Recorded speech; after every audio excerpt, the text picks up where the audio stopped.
You ever heard that? Baba Booey? Papa Booey? No.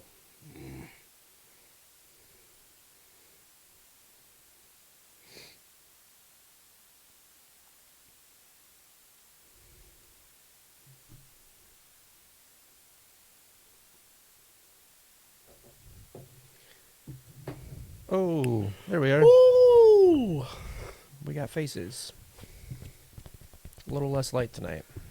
It's a little darker. That kind of goes with the times. It's Yeah. getting dark outside a lot faster, and winter is a-coming. Yeah. Are you ready for that? No.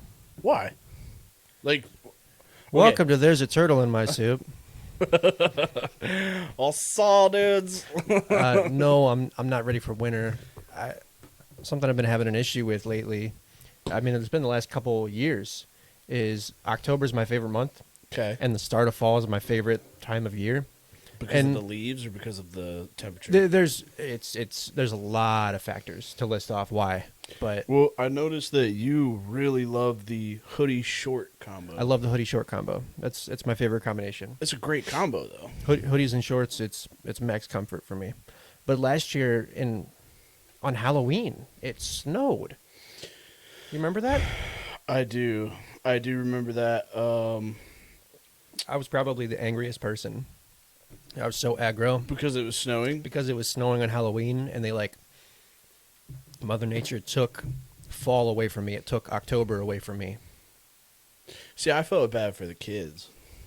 I don't care about the kids. I care about me. No, don't I give a felt shit about your I felt kids. bad for the kids too. You know, I wanted them to enjoy trick or treating, and that's what's so like bullshit about it. It's like, yeah, I want to be Spider-Man, and then you got to wear a fucking coat That's Midwest, though. over Spider-Man. Like- It's just horse shit. One of my shit, dude, for like when I was a kid, I went as Simba from The Lion King a lot.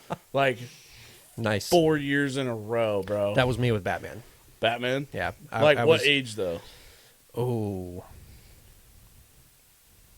Because I was probably like like young, because 3 to 6. I was Simba. I think I was right in that same ballpark. Batman, and then I picked up Batman again later in life. Still dress up Like as him on yeah, the like weekends. like 19 through 23, Well, and like and then I don't think I've dressed up since. I feel like when I was a kid though, we didn't actually have we could actually go out and it was reasonable temperature to trick or treat, like in just your costume. Like there, I mean, I run hot, like I'm warm blooded as is, and so for me to like be walking, I'm sweating. Like we went to Hobby Lobby tonight. Yeah. How is it that a place like made by Christians, operated by Christians, probably mostly for Christians, is hotter than hell in there? Like, That's interesting. Yeah. oh, it's so warm It's a good point. every time. And like I walk around and I don't know, like I get excited when I see deals and stuff. Mhm. But the sale is like what other stores have their stuff normally Yeah. retail priced. Yeah. Yeah. Like, one of these times I want to go in there and I want to offer them fucking myrrh or some shit. Like, it's in the Bible. Because it's just so expensive. But, like, you look at it and you're like, I don't need that. But I want it. Like, the stupid wall art that they have. I was like, I want to Yeah. cover my house in it. I've got some of them actually in this room. Oh, the comic book stuff? Yeah. Yeah. I think I've only got...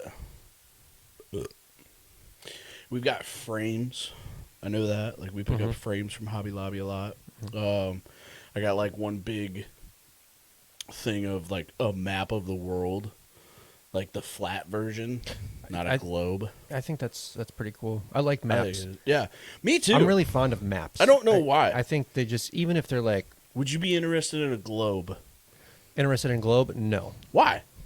Are you a flat earther? Like, do you believe that it has to be flat? No, I'm not a flat earther, but if we're talking about for just like decorative purposes, for aesthetic reasons, I like a poster up of a wall. Like of a map on a wall. Yeah. There's nothing wrong with that. That's all. No, dude, but we were at Hobby Lobby. We're buying some last stuff for the wedding and shit like that, and they had 50% off on stuff. So like, shit that was normally $60 is $30, and I was like, oh my god, this is such a deal. I have to go for it. And still dropped fucking bank on that shit tonight. And it's like, the lady's bringing it up, and she's getting ready to tell me the total. I was like, don't even tell me the total. I was like, I don't want to hear it. I was like, just bring it up. Let me pay with my money, and let me get the hell out of here. Let me pay you with my myrrh. Yeah, let me give you my myrrh and frankincense and bouillon. I don't know what the rest. Yeah, that wasn't it. No, I know it's 3, isn't it? Did you It's say 3 things. You say bouillon, like bouillon. like a bouillon cube. That sounds biblical. That's not what he gifted. No. I have The not third read. one, it was gold. That's the easiest one. Oh, I thought it was something less. Gold, frankincense, and myrrh. Oh, I don't know. I don't read. No, God, how did we get on this? No, weather. See, okay, you're a hoodie shorts guy. And just hoodie weather in general. I'm a big fan. I'm a big fan of hoodies because that hood, that kangaroo pouch in the front, that's my man purse right there. Oh my God, I will load I just don't like up. when it sags. Don't care. Don't care because it's less in my pants pockets. Like, Yeah. I got a trucker body, big gut, no butt. So, like, it's really hard for me. Like, if I got heavy pockets, my pants sag, and everybody's like, yeah, pull your pants up. I'm like, I don't have a butt. Like, I'm sorry. Like, I haven't accepted my body enough yet to get pants to go around my belly. Like, where I would get the pooch. Mm-hmm. Like, I just accept that. I accept that when I reach for something high on a shelf, there's going to be that chance of, like, my belly poking out. I don't think there's anything wrong with that. It's called it's called a fair shirt. Like, you watch the people walk around the fair with their fucking foot-long corn dogs and turkey legs and their bellies, like, just... A fair shirt? Yeah, it's like a county fair shirt because they've always Okay. got the tongue hanging out. Mm-hmm. I don't want it. Okay. Hi, Mom. I don't want it. I want it gone. But I love pasta. Pasta. Pasta. I Pasta. love pasta. I love pizza. I love snack. Oatmeal cream pies will fucking kill me, and I don't care. I think that's okay.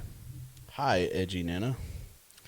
What good is life if you can't eat and drink what you want? A short one. Because of So clogged what? arteries. So what? At least you'll go down enjoying it. Well, like, don't get me wrong. I eat vegetables. I can eat fruit. But it's like, okay, I can't do broccoli. Like, I can't do plain broccoli. Cover that shit in cheese. Honestly, it's mostly like the brassica family because you don't like the fart smell. You think they smell like farts. Yes, mushrooms are also a fungus. Smell like they grow on farts. poop. Or they grow under poop. They grow in all sorts of scenarios. It's not solely poop. Okay, but you can't walk out and, like, if I see an apple on a tree, I can pick that and I can eat it. Like, if you see corn on a stalk, you can go out and you can chuck it and you can eat corn right there. You can't Preferably, you'd want to cook it. It's not as enjoyable you don't have to raw though. like that. You don't have to cook mushrooms either. Bullshit. If you just walk out, pick a mushroom off a stump and just start eating it, you're gonna tell me that you're not gonna get messed up? Depends on the mushroom. Okay, fine. There you go. The majority of them, you can do that. If they're edible mushrooms, you can do that. You don't have to cook them. I don't want edibles. I said edible because Mushrooms. because there are some mushrooms that Get you high that you can't and eat, make you trip out. or there's mushrooms that are poisonous. I don't know, man. I'm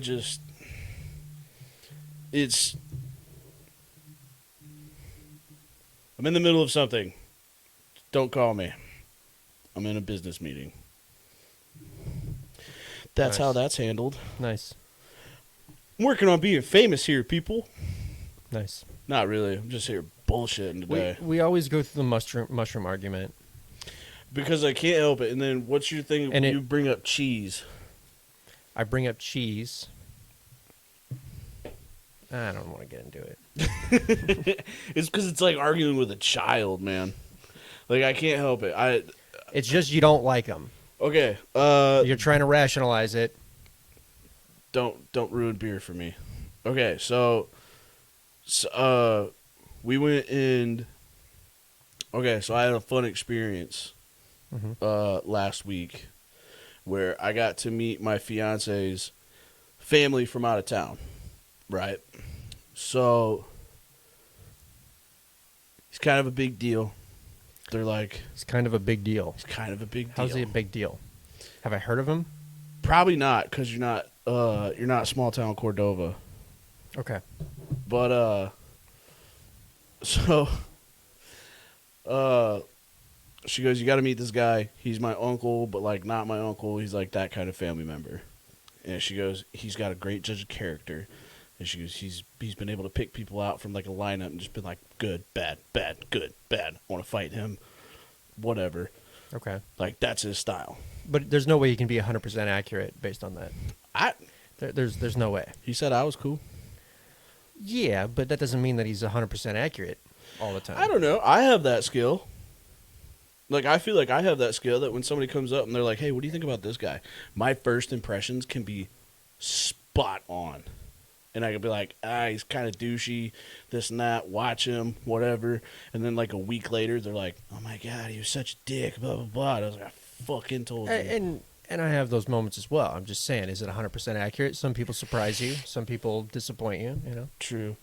But so, meeting this dude, he tried giving me that, like, firm handshake. And I was like, boy, I used to work at a forge. I still got them grips. Yeah. So I firm gripped back. I was like, I don't fucking think so. Mm-hmm. You I'm will not losing. Yeah, you I'm will a not winner. out grip me. I'm a winner. I'll bring in the other hand. I don't care. Mm-hmm. But you know, so he tried giving me that firm grip, and like we had that like heavy eye contact where it's like we were looking into each other's souls, Waiting to see who's going to look away first. Yeah, one of those things. Mm-hmm. And then I don't know. He asked me a couple questions or something. Like I feel like he tried checking my character real quick, and then he tried seeing how uncomfortable I could get. Mm-hmm. And like, I don't know. He made a comment about my vaping, because I was like, yeah. He asked me if I wanted to dip, and I was like, nah, I vape. And he goes, oh, well, have you stopped sucking dick? Have you stopped sucking dick at least? And I was like, nah, dude, $20 is $20. Like, you won't shake me with that. Like, Yeah. I don't care. Yeah. You can tell me whatever you want. He was like, I like you, man. Yeah, you're not going to And so, not gonna shy me away, man. yeah. So after that, him and I were cool. Okay, he dips, though? Yes. Have you ever? No. And there's a good reason why, is because my brother's dad did. Right. And when I was young, I was going to take a drink we were at the mall, and I was going to take a drink out of what I thought was his Pepsi, and took the lid off and drank his spit. His spit. Yeah, his dip spit, and just spat it out all over like the mall floor right there. Yeah. I used to dip. So no. I used to dip. I used to do the loose that you would have to pack. Mm-hmm. I was not good at packing. And I mixed up my own spitter versus drink, and that made me stop for a little bit. And then when I started working third shift, I went back to dipping. But I would do the pouches. Like I would do a pouch, tuck it in the back. Right. Yeah. But I'm still, familiar with how it works. Well, no, because like when you get like chaw, like the loose tobacco, Mm-hmm.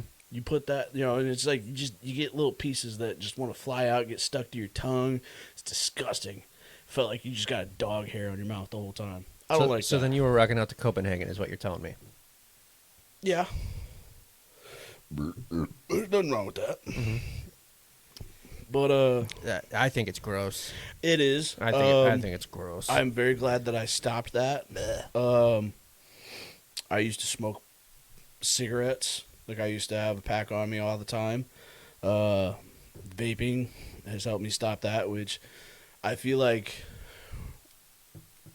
Okay, all nicotine is bad. It's a drug. It's something that it's something that you can get addicted to. But like smoking cigarettes it didn't bother me if I was around people that also smoked because it was a common smell. Yeah. But like, and the social aspect of it, right, kind of changes it. And then like, but when you get with somebody who doesn't, and like, they make that one comment about like, yeah, it's like kissing an ashtray. Yeah. Your world shatters because Yeah. it doesn't matter. You could brush your teeth. You could drink it's mouthwash. there. It's there. It's there. And like, at least with vaping, they're like, it smells like fruit. Like, that's me. I'm fruity. But anyway, so yeah, he offered me a dip, told him no, I'd vape, whatever. We were still cool. Anyway, so his last day here, because he's from Florida, his last day here, we were having like a barbecue, and somebody brought these mushrooms. Okay. But they fried them. Mm-hmm. So they did these fried mushrooms, and they're like, Kyle, I know you don't like mushrooms, but you got to try these ones. I was like, he's still here. So I can't look like a bitch over mushrooms. Mm-hmm. Bet. So I went in, I grabbed like 4 of them, and I ate them. They were good. They were fine. Fried mushrooms, cool. But I feel like if you fry a vegetable, you defeat the purpose of a vegetable.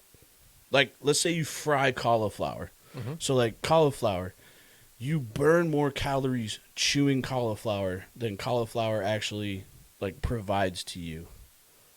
Like, you know what I'm saying? I follow you. Yeah. But like, if you fried that cauliflower with the oil and shit like that adds so many more calories that it's like, the hell is the point in like trying to eat something? But you might as well just go fry some chicken and get to chomping. But it would be better than eating the fried chicken. Why? Is the issue? Would it though? It is. Yeah. Mm-hmm. What if you ate baked chicken over fried cauliflower? You know, I don't know. I'm not a fucking nutritionist. That was like the worst class when I started going to culinary school. Why? It's important though. It sucks. When you start out, you just want to like. Do you not care? Like, do you not care about like when you look at when you're getting ready to make a menu? Do you not really give a fuck about like how many calories are in this dish? I don't care about the calories, but my natural style when I'm cooking and making a menu, it's everything is centered around balance. I don't want to have a dish that's too heavy. I don't want to have some, like. But that's off taste. It's not off taste. It's also how it sits in your stomach, how digestive it is. There's a lot of factors that go into building it. Like how much fiber something has in it and shit. Could be. That's never a question I've asked myself when making a menu. Well, maybe you should. Maybe some people don't need that. How much fiber problem. is here? But over a 7-course menu, I kind of look at everything. I would never do like 2 fried items or 2 braised items or 2 steak type items. It's just. Well, I feel like you do have good. There's a balance. One of my favorite dishes that you did, which I want you to actually talk about on here, the carrot taco. The carrot taco. Talk to me about the carrot taco. How the fuck did you come up with that? You liked that one? I did. Surprisingly, I looked at it and I was like, "You're making a taco out of a carrot? Mm-hmm. The fuck?" And then I am a picky eater. Mm-hmm. I will say that. I'll say that till the day that I die. I am a picky eater. I scoff at things before I actually try it. If it smells weird, I don't want it. But aroma is important to flavor. It is. Aroma is important to flavor. But like if it doesn't sound appetizing, you're not gonna see me being like, "Give me 2 plates." Yeah. But whatever he has made, any of his menus that he's come up on or that he's come up with that I've had the pleasure of getting to enjoy, I've never like strayed away from it. I've tried everything. I do that where I'm like, I don't know. It's just, I guess I have that faith in you that you're going to take care of me. As weird as that may sound, but like, because I've eaten a carrot taco from you, scallops. Scallops are awesome. That's one of my favorite things. You've gotten me to eat shiitake mushrooms. Also one of my favorite things. Did I eat the octopus one? Did you do the octopus one? I can't remember if I ate that. You had something else that I was like, ugh. Oh, there was mussels. Mussels. with the lamb merguez sausage. Yes. Yeah. Mussels. I ate that, and I was like, ugh. Mm-hmm. Like, I looked at it, and I was like, this would not be something that I would ever expect to be going into my mouth. Yeah. But I ate it. I enjoyed it. I don't know if I went out to a restaurant, if I would, like, see that on the menu and be like, oh, that's what Connor fed me. I'm going to eat it. I can't do it. But that carrot taco, I've told my grandma about this because I've told my grandma that she needs to come and try some of your meals because she's one of those people that she's down to try, like any kind of food. Which normally chefs love those people. Normally, those are chefs' favorite people. She's also, I feel like she's also sassy enough to like hit you with the truth. That's okay. Look, I dealt with that early on in my career. Yeah. Early on, to the point to where like I'd never wanted to hear shit like that again. So I think about everything before I put a dish out. Yeah. And if it's not perfect, I'm the first one to say it. But I've told her about your carrot tacos, and she goes, ugh. Like, she had that same response, ugh, a carrot taco. And I was like, don't knock it till you try it. So, explain here. It sounds really trivial. How did you come up with it? I've got this philosophy when I'm cooking that there are moments in cooking where I really want to celebrate the ingredient. And I really take pride in vegetables. I like to consider myself the vegetable whisperer. You're a root guy. Specifically root vegetables, yes. And it was just we needed a vegetable item for early on in the course, early on in the dinner. And the idea just came out that what if I take carrots and I use every single part of the carrot in every single way that I possibly can. So we made the tortilla out of carrot. Oh shit! No way. Yeah, it was a carrot tortilla that we made. I didn't even know that. We used carrot juice to make the tortilla, and it was a little sturdier than the tortilla usually is. It was carrot/corn tortilla, and it had kind of the dexterity of a flour tortilla. It also had that slight hue of color. That was kind of okay. Side question: the fancy word for corn is maize. Maize. I don't know if I'd say it's the fancy word, but I'd call it a fancy word because everybody else calls it corn. Yeah, it's corn. But you catch some people and they're like, it's maize. Hey, if they're like from Mexico. Is there a fancy word for carrot? No. See, I think I could be wrong here, but I think maize is just the Latin term for corn. Oh, okay. That's all. We don't call it. We call it corn in America. America. Okay. America. Corn.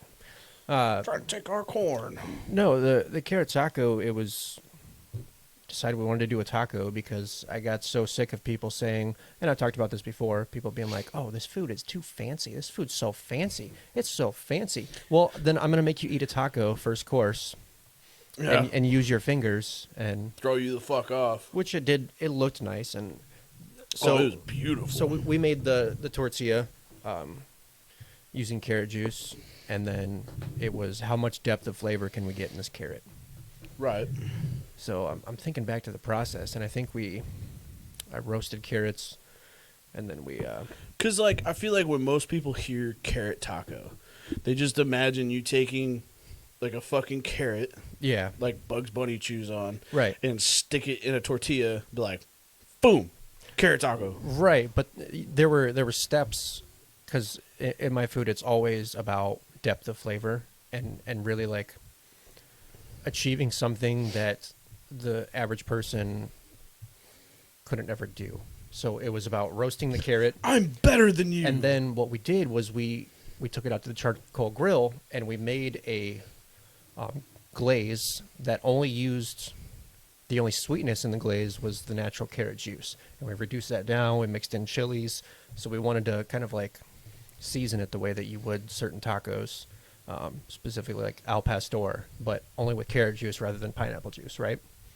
So what we were doing is we take it to the grill and we're just like glazing it as we're charring it, and we're constantly glazing it as we're charring it, and then we hit some water on the coals so that it smoked it a little bit, and that was the process of like developing flavor in the carrot. How does your brain like? I wish I could verbalize everything that goes on in my brain when, For real. when I'm cooking or creating a menu, but it's hard to verbalize every thought. God, my brain is smoking just trying to process everything But you just said so to me. so then we've got the carrot and the tortilla, and you can taste it. We've developed deep flavor in the carrot itself for the filling. So then we looked at the tops. We got carrots with really nice green tops, which the tops Bugs are Bunny style. The tops have some carrot flavor and they're bitter, so we just turned that into the salsa verde. There was your salsa for the taco using Right. the carrot tops, and then we just went traditional garnishes from there. Carrot tops with no props. Carrot top salsa verde. I think we topped it with some cotija cheese, one of my favorites. Okay, this is my other favorite part about Connor's menus. He'll hand it to me. He'll hand me this menu. This is my least favorite part about This the is menus. my favorite fucking part. He'll hand me this fucking menu and he'll be like, check this out. And he'll tell me to read it. And he's got all these words that they're fancy to me. Am I going to die if I drink that? You shouldn't. See this? Okay, we had this conversation a while ago. Talking about blue collar, me being a beer guy, and white collar, him being a wine guy. I don't think that's fair because I think chefs kind of like walk a tightrope between blue collar and white collar. I think chefs are both. What is good? It's a Malbec. I don't know what that is. Just a wine that's the grapes are See, typically okay. grown in Argentina. You would know that because that's in your wheelhouse. Mm-hmm. Like, oh, Well, you have to know wine Dude. when you're a chef. we have to make a beer. Liz got me a beer making kit. I would totally be down for that. I fucking forget. Liz, if you're watching, help me find that. I need to find that so we can come and do that. We want to make beer. I'm totally down for that. Fuck yeah. Anyway, Connor was asking me a while ago about, like, because we've known each other forever. And half of our life now, Mhm. we have known each other. A little And- over, really. Yeah. So he got to ask me, though. He 8th goes, grade. do you think that if we met now, would we be friends? And I was like, yeah, I think so. I was like, why do you ask? I thought he was questioning our friendship. Like, I thought that's how he was breaking up with me. And I took it very hard. I got very defensive. It's still in the closet. It's in the closet. I'll find it. But so he made a comment, though, about how, you know, we got different styles now. But we have same things that we can connect on. Like, we still have the same sense of humor. Well, I feel like our we've- personalities mesh well. We've got the history. It was just the fact that, like, if we never knew each other, I don't even think that we'd come across each other because we don't, if we go out to a bar, we don't go to the same kind of bar, I'm a pub kind of guy. pub or dive bar kind of, and I'm more of like take me to like a quieter cocktail or, some kind I of. don't mind that, but Yeah. like I I don't just like don't think- crowds. It was more about I don't think that our paths would have crossed. Now, probably not. I feel like there's a chance that somehow we would have come across each other and we'd have been like, this dude's cool. Yeah. I like this guy. Yeah, if like we met each other, we'd be like, oh, this is a cool fucking dude, and then like you'd crack a joke, you'd be like, wow, I didn't expect anyone to get that, and then I'd crack a joke that nobody should have gotten. Or that it was really dark and nobody else laughed at, but I'm in the Yeah. corner dying hysterically from Yeah. it. Right. But so he made a comment about, blue collar and white collar, and I was like, better not be calling me white collar. You're very blue collar. I am. There's nothing wrong with that either. No. That's just you're calling an apple an apple. But, like, I can get down with a wine. I just don't know Yeah. anything about it. I can get down with a mixed drink. Mm-hmm. I don't know. Like, I can do bourbon straight, but I sip that shit like a baby. Mm-hmm. Like, I can't just be like, if I'm taking a shot of it, that's fine. Mm-hmm. Like, I used to drink a lot. Like, I used to get sick a lot when I was a kid and have to take those shots of cough syrup. So, my mom trained me well for that. Have you thought about that? Like when you were a kid, you'd have to you'd get that little shot glass of a cough syrup, and A you little plastic one. It looks like a thimble. you gotta Yeah. plug your nose and just take it real quick. You plugged your nose? When I was a kid, because it was a tart smell. And again, it's one of those things where you smell something, and if it smells rough, you're like, "Oh, I'm not drinking that." Yeah, you've been that way your whole life, then, huh? I Absolutely. never had to pinch my nose or just. It's my dad's fault. My dad has told Shoot it. me. My dad has told me that it's his fault that my taste buds aren't as vast, I guess, because he goes, when I was a kid, You don't have as developed of a palate. no, because when I was a baby, he would look at like the baby food that was like peas or like something weird like that, and he'd be like, "That's disgusting." Like it looked gross to him, so he's like, "I'm not feeding him that." And he would go and get me like the pizza baby food and feed me that. And so like growing up, I liked fucking pizza, hot dogs, bologna. Corn dogs. Nah, corn dogs freak me out. I can't do the like popsicles, the stick. So you don't like food that's shaped like dicks? I mean, You know what foods are shaped like dicks? You put The some best ketchup kinds. on it. You put some ketchup on it. You can do anything if there's ketchup on it. I was actually just talking with Trey earlier today about my disdain for ketchup. How are you gonna hate ketchup? It goes with everything. Okay, look. Eggs, meat, meatloaf, steak, In theory, and for most people, Wagyu steak. for most people, sure, Would you but slap somebody if you saw them putting it ketchup doesn't- on a Wagyu steak? yeah, like we're you know, we're going out. You hear him ask for ketchup, like, you go get ketchup, but you go get these hands. No, yeah, I'm taking my apron off. I'm folding it nicely, and then I'm going from 0 to 100 instantly. Get the fuck out! Yeah. But my problem with ketchup is like it's to the point it doesn't even taste like tomatoes, and I love tomatoes. It tastes like paprika, sugar, and shitty white vinegar. Well, that's because you're getting. That's what ketchup tastes like. You're getting ketchup. But- you need catsup. That's also, hey, I'd be down for that. Something that celebrates the original ingredient a little bit more, and that's also a product, like where Heinz ketchup is at in the States. It's the shit that the USDA allows in the food is They're trying to kill people. insane. Yeah, we're gonna die. We're gonna die. Yeah, Yeah. that's all it is. Yeah. Oh yeah. We're all going down. yeah. Oh yeah. The weird things that they put regulations States, on. the USA will be the first superpower country to just hit the hay. Just It's gonna be like the first and half it's of and, Wally. and it's gonna be because of our food. Yeah. Watch. No. Yeah, it might be like the first half. It will be. Everybody's Speaking already of Wall-E, getting there. That movie was Isn't it weird how spot on it's getting? well. One, they say that is the greatest Pixar film made. One. That's there's a list of the Over of- Nemo? there's a list of Pixar movies ranked, and they put Wall-E at number 1. Crush, bro. Second point, Grab shell, dude. I saw Wall-E in theaters and I fell asleep. You fall asleep. You fall asleep easily, though. You're a coffin style sleeper too. Like the Okay, movie theater chairs is your style. I very much yeah. You know what? Look at my grandpa. You know it kind of like. You're not wrong. It runs in my family. My grandpa was like that. My grandpa could fall asleep anywhere. He runs would in my fall family. asleep in the dentist chair. Like, I think the weirdest time that I've ever fallen asleep, like sitting up doing something, was my mom was cutting my hair for me. Cause we got that in common too. Our moms are both barbers, and my mom's cut my hair since born. I think she's cut my hair. She hasn't cut my hair 3 times. There's been 3 times that I've had somebody else cut my hair. And each time that person goes to cut my hair, or like if I go in for a beard trim, I start sweating profusely.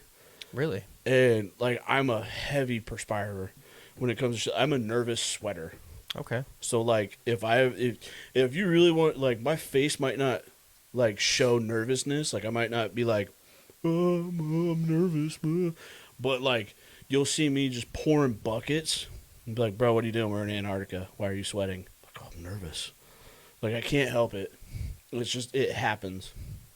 But, no, my mom was cutting my hair one time. I think I was working at the forge, or maybe I was doing something where I was working like 12-hour days, like multiple days in a row. And my mom was cutting my hair, and I just... Damn. And she had to, like, get the front or something, and she just, like did one of those, like, wake up. I'm like, yeah, I saw, dude. Like, I wish I could fall asleep that easily. Liz does that. Liz, Okay. she'll be laying there, and she'll just pass out, and, like, she'll fall asleep hard in those first 5 minutes, Mm-hmm. but then, like, she'll toss and turn and wake up. Me, it takes me, like, 2 hours to get to sleep, and if I'm asleep, you gotta like push me out of bed. Like, I am so hard to wake up. Like, I am so difficult to wake Yes. up. I wish I could be a light. I like to brag that I'm a light sleeper. Like, I like to say that I'm the one that's gonna protect the house. Like, if somebody tries breaking in, Mhm. but like we've had multiple occasions that, like, where the dog starts barking, and Liz will be like, "Kyle, somebody's in the house. Somebody's in the house." But like, we'll be all right. And go right back to sleep. She had another one where something happened recently where she kept getting in and out of bed, and she got back into bed, and I woke up and I was like, I'm gonna have to use your forehead for this. But she goes, I was like, okay. She goes, I don't feel good. I just got sick. Like, I'm not feeling great. And I just go, you're fine. And I rolled over and went back to sleep. Smacked her in the head. Yeah. Sorry, but That would not have been nice to, like, lay next to. well, okay. I'm usually very there, dude. I can't help it. Like, when I don't have control of my limbs when I'm half finesse, asleep. Yeah, your finesse goes out the window. I know I've elbowed her a couple times, like going to do like a hard turn and catch her, but like she slept through that before. Where like I wake up, I'm like, "You good?" And she just goes back to sleep. But no, dude. I don't know. I can't get my sleep patterns. See, we also do melatonin now. I love the gummies. Oh my I actually god! just ran out last night. I had 2 left. That kind of hurts your feelings, doesn't it? So I had 2 left, right? And I wake up at, I don't know, 5 this morning. Don't know why. But Bree gets up. She's like, oh, cool. I can get up because you're up. And I'm like, oh, okay. You should just, whatever. And she goes, can you hand me some melatonin? I'm like, oh, sure. Just run down, grab her some fruit snacks, and just Yeah. hand her those. It was yes. it was okay because they were the last 2 left, right? And they were like stuck to the bottom. And I'm like, oh, this will be entertaining. Watching her like little fingers try and pinch them out. And she's just like trying to like like a spank ketchup it. bottle. Yeah, like a ketchup bottle. Come on, damn it. I ended up just throwing it on the ground like fucking bar mitzvah. Yeah, l'chaim. Yeah, they're great. We do that. 20 grams of melatonin. It's natural. You do that? What? That's what I do too. I Yeah. do Oh, 20. yeah. The Oh, yeah. first time that I did that, she goes, Jesus, Kyle. No, 10 doesn't do shit. No. But what I like about it is I'm like, my cycles of sleep are better with the melatonin. I'm dreaming more. I'm Do you retaining, remember 'em? I'm retaining my dreams better. Mm-hmm. I had a weird dream the other day. I woke up to go to work. Or I had to go to work in the morning. And I ended up having a dream where I had to go to the doctor because my shoulders actually like all better now. 2 months after this adult slip and slide that we did, I'm finally feeling better in my shoulder. Hey. Yeah, but 30 is gonna be great. But I had a dream that I had to go to the doctor to get my shoulder checked out, and checking out my shoulder, he told me that I had something broken in it, and this is gonna sound terrible because I know it's still like a touchy subject right now. But he goes, "You're also COVID positive, so you can't go to work for 2 weeks." And I was like, "Yes!" And then my alarm went off, and I woke up and I realized, like, oh no, I still have to go to work and my shoulder still hurt. And I was like, Oh. it was such a letdown.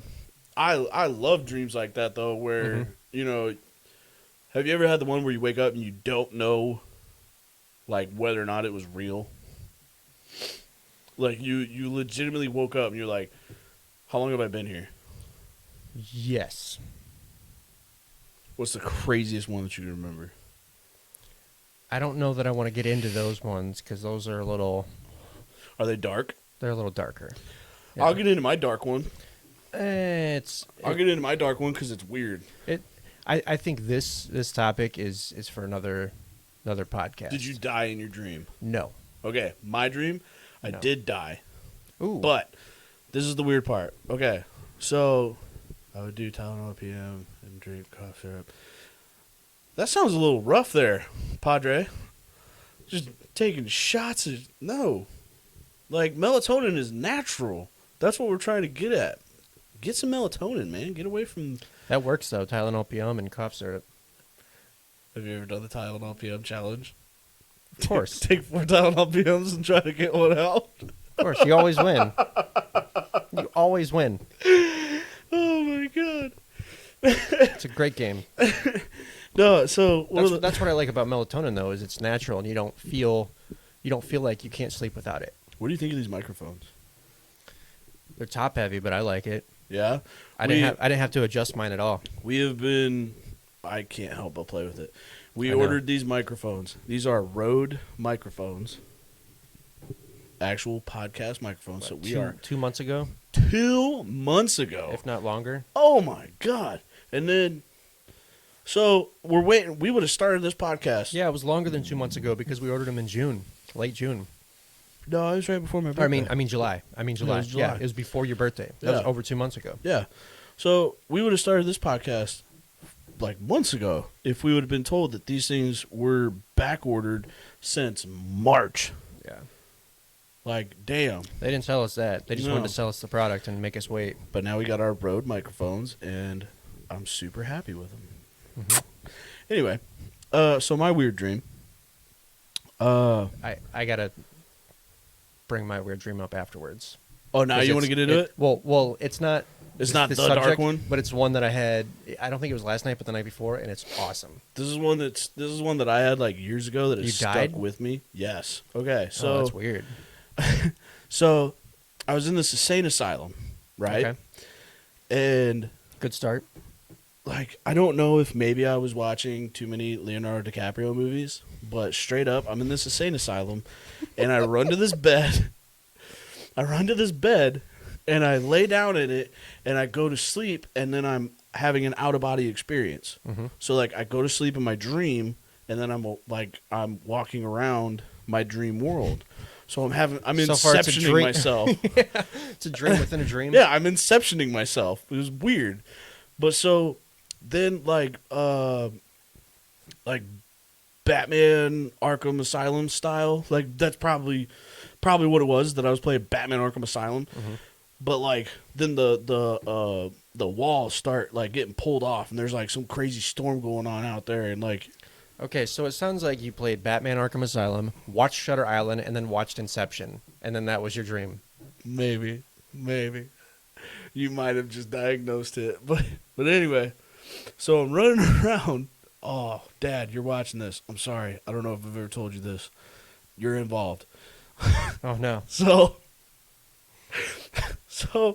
running around like trying to escape this place, and a TIE fighter keeps flying by and shooting at the asylum, right? And and then there's all these like asylum workers running around that are trying to capture me and put me back in my sleeping body and like strap me to the bed. So I'm trying to run around them and trying to escape. This TIE fighter's blowing shit up. There's like a tornado going on out in the world. It's crazy. Okay, so this is an awesome dream. It's wild, right? If you ever tried to write a script out of it? Craziest part though, in my dream, I go, I'm dreaming. I go, I'm having a nightmare. I was like, I need to wake up. And I'm running around this asylum, and I find my mom, and my mom is freaking out about everything that's going on. She goes, "Oh my God, there's a spaceship shooting, blah, blah, blah. The world, the walls are falling apart." I was like, "Mom, it's good. It's a dream." And I was like, "You need to kill me to wake me up, and this will stop." And she goes, "No, we can't. We need to find your dad." I was like, "Dad's dead. He's over there, dead."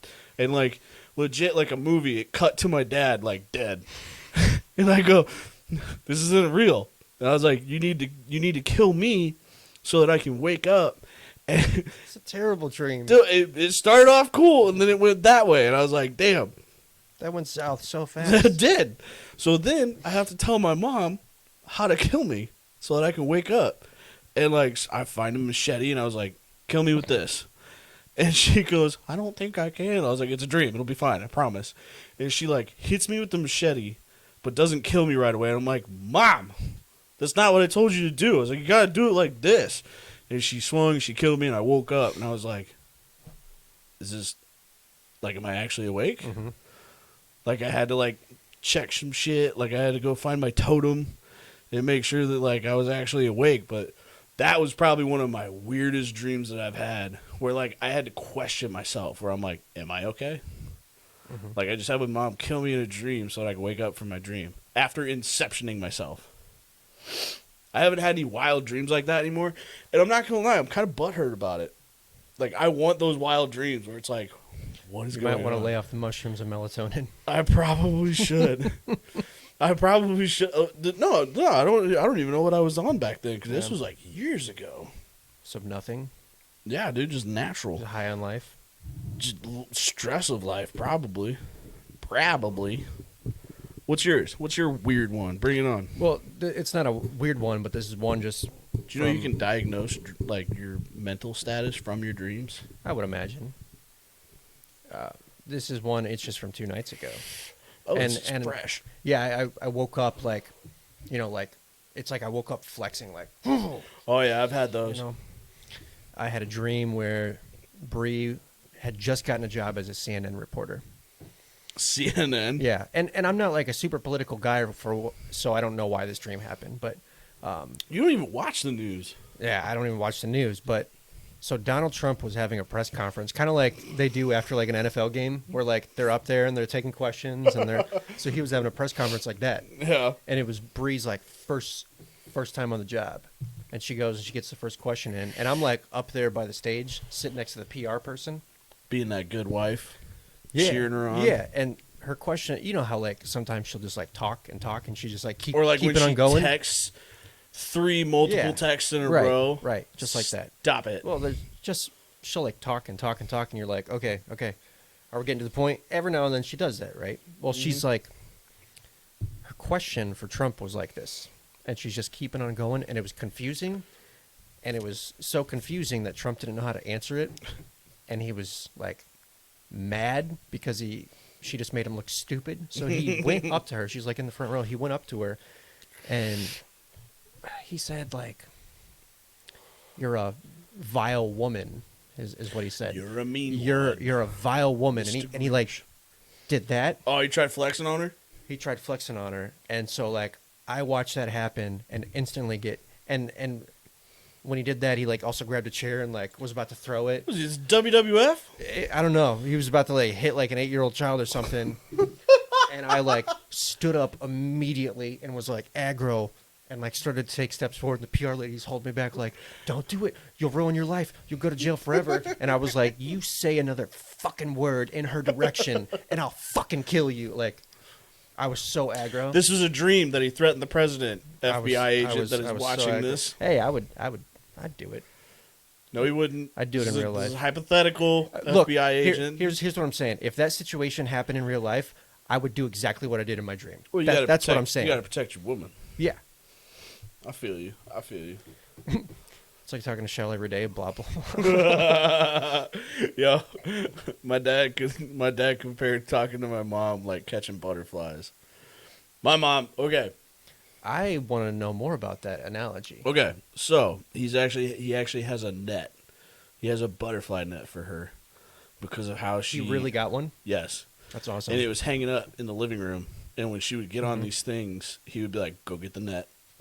And it became like, and that would kind of like bring her back down to earth. Why is it like catching butterflies? So I have ADHD. My opinion on ADHD, everybody has it. I can agree with certain aspects of Why that. are you drinking water with wine? So that I stay hydrated? I don't have to do that with beer. I mean, that's fine. If I was trying to go hard, I wouldn't drink water with it, but I'm not trying to go hard. I'm always just, hard. I'm just trying to, like, embrace the flavor and enjoy that. Okay, anyway. So I have ADHD. My opinion is everybody has ADHD. I can agree with aspects of that, like I said. And I think it's like, it's a matter of, one, when you realize it, and two, how quick you can learn to deal with it. Like when you can learn types of situations that you need to be more on point. And like for me, it's more mentally draining. Like for my job, I have to be more in that moment. Like I can't space out. Same thing like when you're in the kitchen. Like when you're in the middle of getting an order ready, you're not thinking about like, man, I wonder how the Cubs are doing. Yeah. Like you're straight up on that meal. Right, which is natural. Well, and to some people it's not though. To some people they can't process things like that. And that's how my mom does it. Where my mom she'll be talking to you about like, oh yeah, this microphone's really cool. You know, your grandma had something about this, like something completely unrelated to the microphone. Or like if she's talking about wine, but then she starts talking about a car. But then she'll get back to that wine in a little bit. Yeah. Like, you just got to take that little detour with her. But the problem is, though, she doesn't always know the word that she's looking for. Okay. So, like, bulldozers. Bulldozers. Let's say bulldozers, for example, are tough for her. Okay. Where she'll be like, you know, the yellow thing that, you know, it crushes stuff, and it's got, like, the blade on the front, and it's in, like, a construction thing. What? And you'd be like, bulldozer? Yeah, bulldozer. Like, it's like that, where it's like you're trying to figure out where she's going with this. Yeah. And it's like, we were talking about buying a car. Why are you talking about a bulldozer? Well, it was the same color as a bulldozer.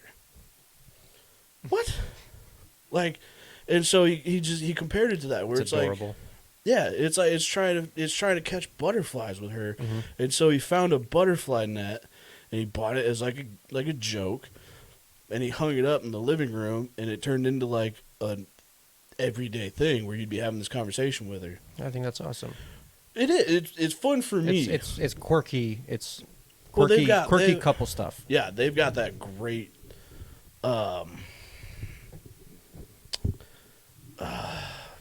Damn, I'm having a shell moment. I'm having a butterfly moment. The Chemistry. Yes, thank you. Okay, there you go. Fuck, I talked about her. Now I'm having a rough one. Oh my god. Yes, they would be great at charades.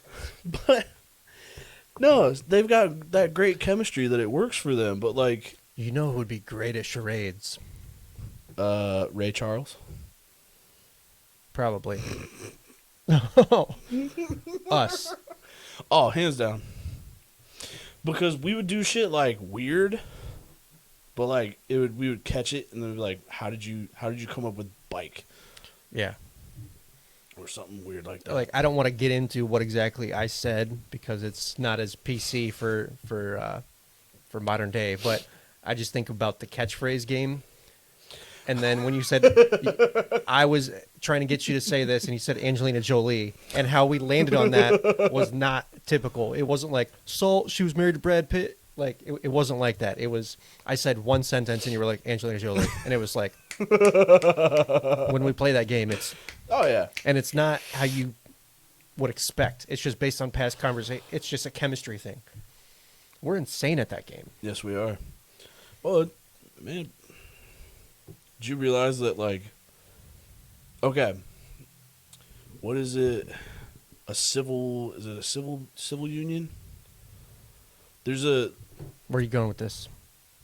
like, as long as we've been together, as long as we've been, like, friends, and as much time as we have spent together, we could be married. Oh, there's that whole law about like. Yeah. I can't think of what it's called. I know. Yeah, I don't know what it's called. I know that Wyatt Earp has had like 2 marriages based off of that, where like because they were together for so long, they weren't actually married, but they were like they partners. were married. Yeah, yeah. Common-in-law. Thank you, Dad. He gets me too, man. Mm-hmm. He fucking gets me. But yeah, we could be common-in-law. Marriage, like married. Good, yeah. I call it Little Spoon. How often? Okay, it's a gender role. It's a gender role about like who's usually Big Spoon versus Little Spoon. I'm at a point in my life where I fucking hate being Big Spoon. Right? I just hate it. Like, just the way with my job, my shoulders don't sit well because I'm always, you know, you're hunched over all the time. so it's like, it's taking its toll. That's why I'm trying to take care of my body so that I don't end up so for like you my to grandpa. have... It's just really hard on my shoulders and my arms to be Big Spoon. It's well, because you don't know tough. what to do with this thing. Yeah, you don't know what to do with it. Like, okay, you can put it under their head, and they use your arm as like a pillow. Yeah. But like sometimes they hit that brachial, I believe is what it is. Yeah. Where like That's terrible. You feel like it's cutting off circulation, and then you try to move it, and the time that like your arm starts to go numb is about the time that they fall asleep, and so you go to move it, and then they start to like you start wrenching their neck, Yeah. and they're like, "What are you doing?" I can't feel my arm. Yeah. So or you stick it like down along your side, It's just awkward. and then you're like topsy turvy on it. Not to mention, like, hair is hot. When hair is in your face, it's hot. I could deal with that because I can reach up and like move your hair out of my way. I don't like it. I don't like it. I can be Big Spoon. I don't mind Big Spoon. Being Little Spoon though, it just provides so much comfort. Cause like I have to be tough a lot. Mm-hmm. Every once in a while, I just want to be held. Like I just want to be caressed. Mine's not necessary. And Mine's she just, does a great job. She does that for me. She does. She lets That's me be awesome. Little Spoon. But like, I think it's funny how like instinctively guys are Big Spoon. That's probably how it should be, you know. 'Cause Why? What would you do if? What would you do if like first time you and Bree were going to share a bed together, and you go to snuggle her, and she goes, bitch, turn around and like flips you over and makes you Little Spoon. First time makes you Little Spoon. What would your initial thought have been? Like, would you have accepted it, or would you have been like, No, I would not have been able to accept it. Just because when you think of the spooning, I don't know if I want to go here. get it? When you think of so when you're like a teenager, why do you spoon? Because you want to poke.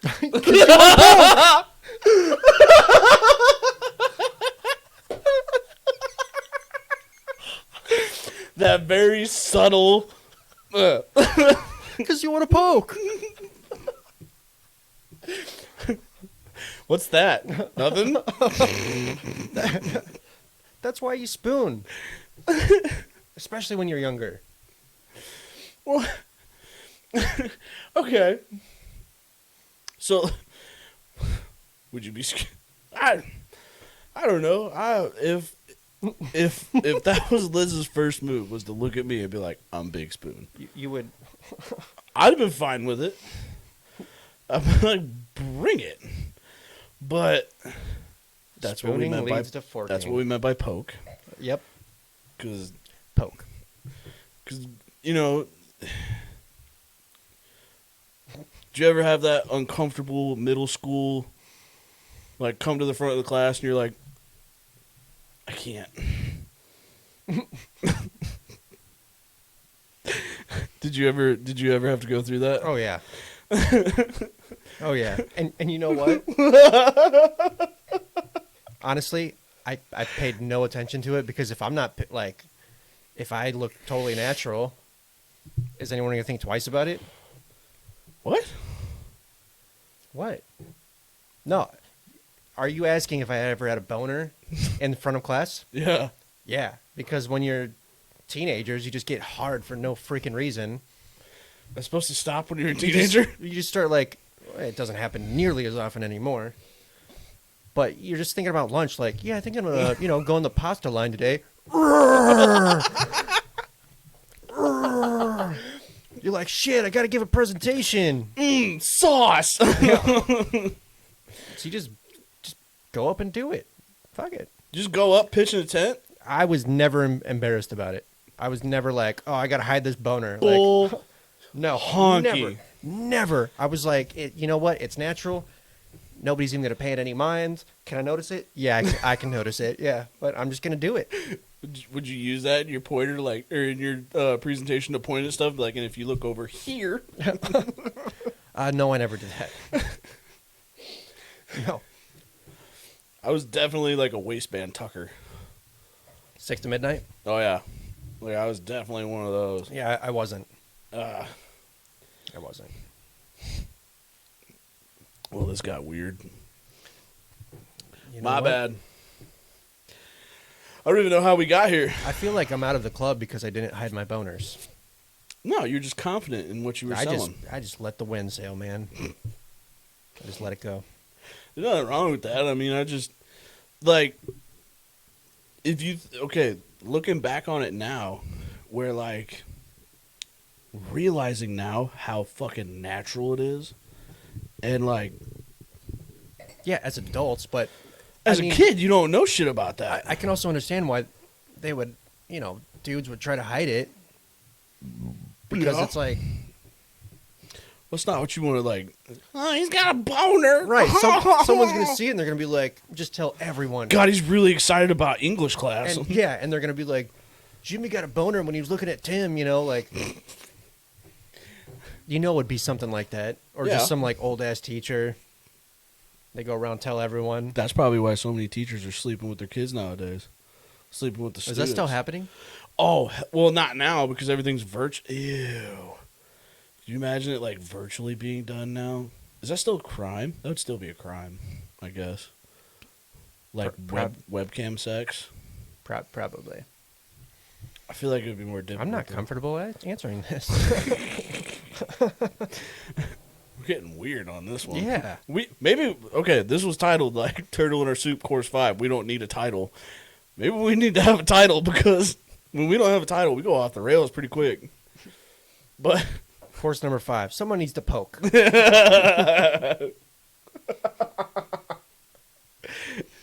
Okay. Course number 5. Grab your spoons.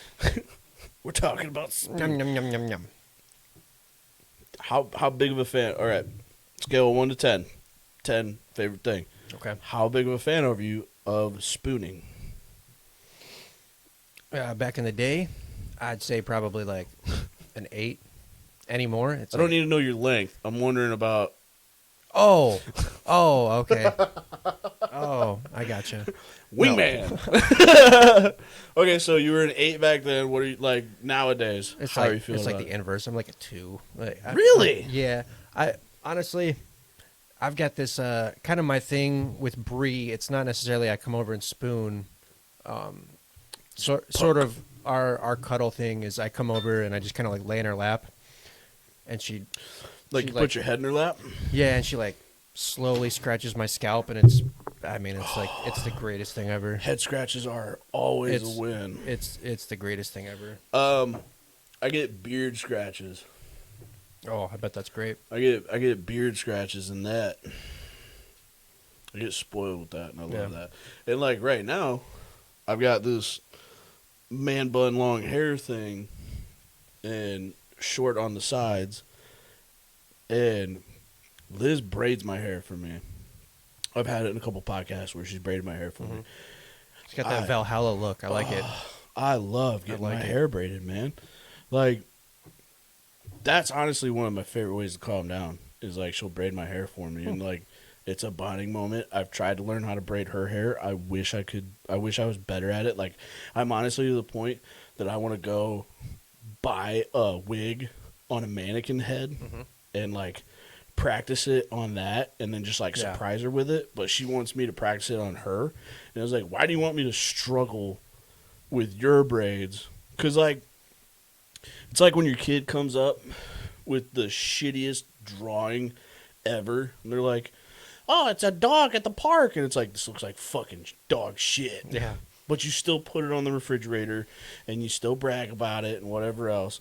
Like, I feel like she would do that. Like, if I did a ugly ass braid, she would still wear it because I did it and she was very proud of me. Props.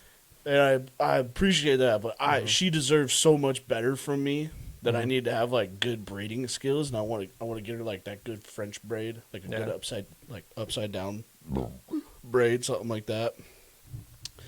But my fingers just don't. My fingers don't work how I want them to. Like when you try to do braid. Have you ever tried braiding hair? No. I've never tried. Try but it. If I tried it once, I would do it until I was good at it. Because a little known fact about me is like bullshit. You would get pissed off first time. And you'd be like, "Fuck this." No, but because I don't like. If I get mad, it's because I don't like not being good at things, and I will do it until I'm good at it. Like when I was wrapping presents, I would wrap the presents. They sucked, and I'd unwrap it and rewrap it because I hated the fact that I wasn't good at wrapping gifts. So I would do it until I was good at it, and I can wrap gifts like no other. How much tape do you use? Not much, not a lot. My grandma, on the northern side, it's become a joke now about like Fort Knox. She makes these boxes like with wrapping. Oh, you need paper. like knives. Yeah, like she tapes it up so good. Yeah, I don't like that. I like you just gotta like get into the fold, and then that's how you open it. My dad just said something about he wants a lady, preferably to cornrow his back hair. Liz has done that to me, because I come from a furry clan of gentlemen. I shouldn't say clan. I come from a furry line of gentlemen where we've got body hair. And not gonna lie, when I was growing up, I was probably like 14 or 15. Oh no, where are we going with this? I know that grin. When I started to get body hair. I know that grin. Hey, if we want to talk about body hair, we could talk about. I'll get into this with you, and my mom can pitch in and vouch for this. Bet you go first. You go first. Because I got something that I'm gonna get in so much trouble for. I started growing a bush at 8 years old. Ask my mom. Why does your mom know you have a bush? She'll vouch because I came into her bedroom one day. Her and Scott, Christian's dad, were in the bedroom, and I'm like, I was weirded out because I'm like, what the fuck is like you've never seen something like that before, and it's like like blonde. So I'm like, what the fuck, You don't have blonde pubes. Not anymore, but like when they were first growing. Not that I know personally. They're thin. You probably do. I do. But I'm like, I need someone to look at this. And so my mom left the room, and Scott looked, and he's like, yeah, he's got a bush going on. Just like sprouted up overnight. So my body hair. 8 years old, dude. I was in second grade. My body hair probably came in, like, I want to say 13 to 15. Yeah, like there. my chest hair Nope. didn't start growing until Didn't start there. Until later. Yeah. My first spot was my butt. Started to get a hairy butt, and I was like on your cheeks or like in your crack? all over, dude. Okay. Like just straight up. Okay. Like back there, man. It was like somebody put a bunch of glue on me and shaved a dog, and I sat in it. Like it was just thick ass hair, thick ass hair, and I got self-conscious about it because I was in like 7th, 8th grade, and you changed for gym. Not that I was like taking off my underwear in there or anything like that, but I was always worried about that. Like I was gonna start showing body hair. Yeah, someone see your plumber butt. Yeah, and they're gonna be like, "Oh, he's got a furry butt." Oh, and I remember I got self-conscious about it, and I was like, "I'm gonna shave my butt." And I didn't have any beard trimmers of my own. But my dad did. Does he know this story? No. Oh, God. No. I'm so sorry. I'm so sorry. I was so young. I didn't know any better. I didn't know. Like, I'm not saying I got into the butthole or anything like that. Like, but like, I was so self-conscious about it. Let me get this straight. I shaved my butt cheeks. You took your dad's beard trimmers and you shaved your ass with them. And he didn't know. I cleaned them, ish. I know, I gotta be punished. You're going to get it. I know. He's got a 3rd-degree black belt in Taekwondo. I don't stand a fucking chance. We were doing... So, my dad and I, we used to always play this game, Who Can Hit the Softest. Have you ever played this game? Yes. Yeah.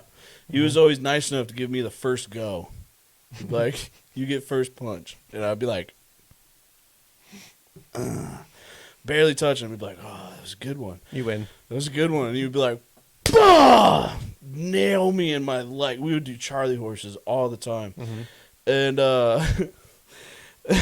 And so he would Charlie horse me. And then it probably took me fucking 3 years to figure out how this game worked. Where he would be like, okay, you get first try. And I'd be like, bet. I nailed him in the thigh. And he was like, okay. Like, he was proud of me. He didn't even hit me back after that. He was like, God, it took you long enough. Mm-hmm. But, shit, like, I was probably like 24. I had a deviated septum because I broke my nose a lot when I was a kid because I ran into walls. I fell a lot. My sister punched me in the nose over a TV guide and sprayed blood everywhere, and I didn't even narc her out. Yeah, throwing that out there. Perhaps. Yeah. But, so, fun fact about when they do nose surgery, they put cocaine in your nose. Like, they have medical cocaine, and they will put it in your nose, and what it does is it will open up your sinuses, and it makes it easier for them to work in there. Okay. So they used that. They used the medical cocaine, and when I got done with my surgery and I was sitting in the waiting, like the recovery room or whatever, like I was coming out of it. You sent me a Snapchat of snot. That was after, yeah. That was after because I had like a dangly boogie because he's got these legendary boogers, and I could finally compete with it. But no, so I'm recovering in this room, and I got this energy, like I can't sit still. Mm-hmm. Like I want to sit down, I want to sit up, I want to go here, I want to stand over here, I want to do that, I want to do this, and the nurse comes in to ask me how I'm doing, and she goes, on a scale of 1 to 10, what's your pain level at right now? And I was like, I don't know, it's probably like a 6 or a 7. I don't really want to say it's any higher than a 7 because I feel like that would be like a little bit of a lie, but I definitely don't want to say that it's like lower than a 5 because I feel like I'm actually in some pain, but I just can't really feel it right now. But I would say like probably about a 6 or a 7, somewhere in there because like this is blah, blah, blah, blah, blah, blah. And my dad, it constricts your blood. I don't know. I can't remember. Because I freaked out when they told me that they were putting cocaine in me because like I get drug tested for a job. Yeah, that's not something I knew. Yeah, fun fact. Yeah. And the doctor that I was with just talked about it so nonchalant because he was like, oh, I had to go down to Missouri to do this surgery on a prisoner. And he goes, the prison cocaine, it wasn't very good, so we had to go get our own cocaine. Like, he made it sound like he went down to the corner block. Like he bought it on the streets. Yeah, he made it sound like that. And I was like, what? Yeah. And he told me what the cocaine was for. But, so when I came out, I'm talking all fast, and I can't sit still. And the lady goes, do you smoke cigarettes? Like, I felt like she was talking in slow motion. And she goes, do you normally smoke cigarettes or something? And I was like, usually when I'm drinking, like, not really. Like, I don't have a pack at home or anything like that. But, like, if you hand me one, I would probably smoke one right now. But, I mean, like, normally I do it when I'm out drinking or, like, social situations or things like that. Blah, blah, blah, blah, blah, blah. And she goes, okay. And she goes, all right, and what's your pain level at again? And I went through the whole speech about where I was at. And my dad was standing next to me, and he goes, God, I'm at like a 9 just listening to him right now. And I turned. And Sounds like something he'd say. Yeah, I turned and I punched him in the thigh. Mm-hmm. He had a limp for 3 days. And, like, I'm laughing from it. My dad's laughing. My mom is laughing. The nurse is standing there just like, what did I just witness? Yeah. And I go, I'm sorry, I didn't know I hit you that hard. And she goes, you probably still have some of the cocaine in your system. And I was like, is that what this is? I was like, because I just feel like I can go do anything right now. Driving home, I'm playing with the window like all crazy. Get home, I went and stayed at my mom and dad's house like the day of the surgery. And they're like, go sit downstairs, try to take a nap. I went and sat downstairs, and I just couldn't stop moving. Like, I had to get up and walk, and I was doing laps around the house. And I was like, I want to move, I want to move, I want to move, I want to move. And then just out. Like, probably 20 minutes of running. And it was fucking, I was out. And I was like, damn, dude, cocaine's a hell of a drug. Mm-hmm. But I punched my dad. He had a limp for 3 days. And he goes, he told me for like a year and a half, he was like, I'm going to get you back. He was, I'm going to get you back.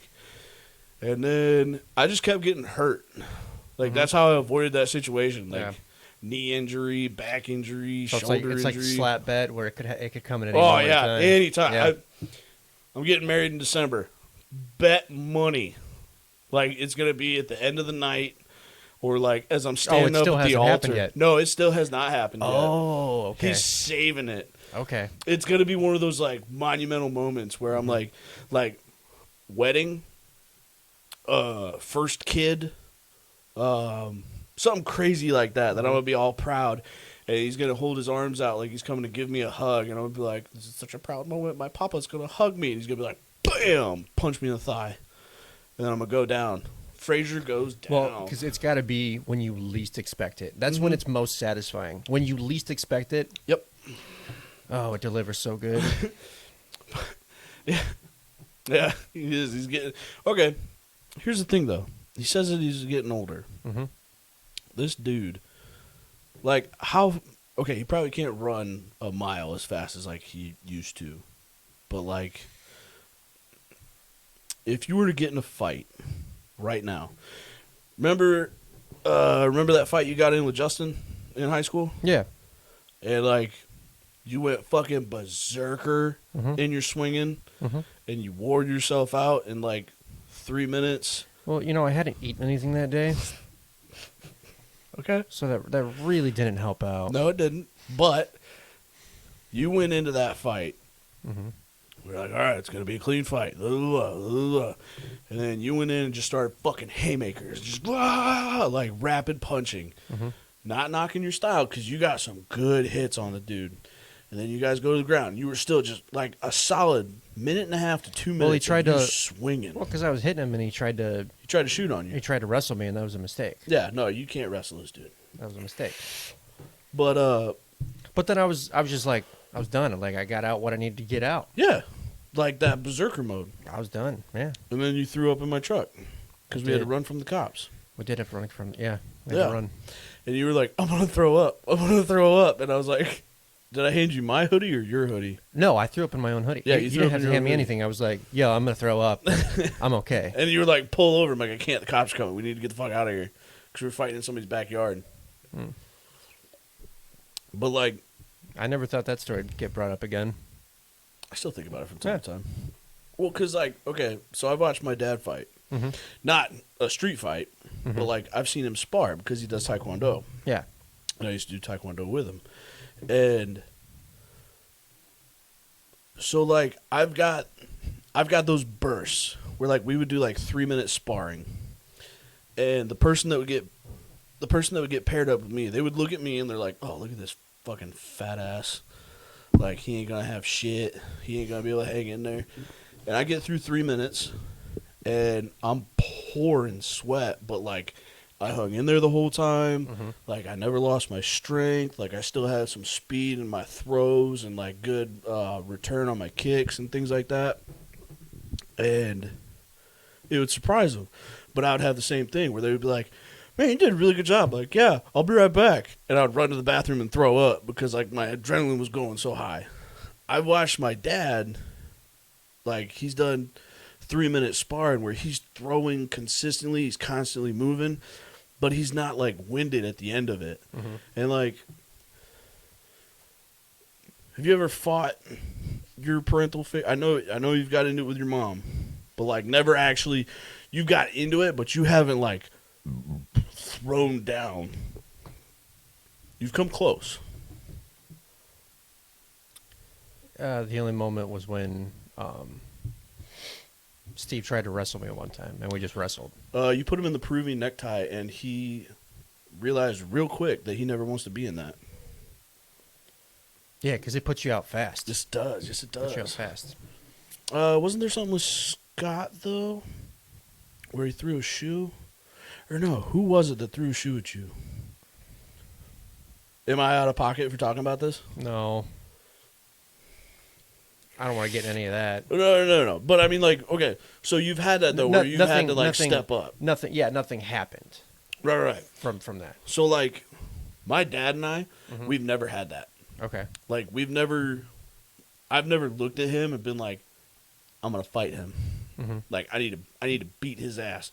Because, like, one, I think I started doing Taekwondo with him when I was, like, 6 or 7, maybe 8, somewhere in there. And I learned out real quick that, like, he's quick. Mm-hmm. Like, he's got good snaps on his kicks. He's got quick throws on his hands, this and that. And I was like, I learned at a young age, I don't stand a fucking chance against that dude. And then as I got older, I got out of Taekwondo and I got into, like, football and, like, soccer and shit like that.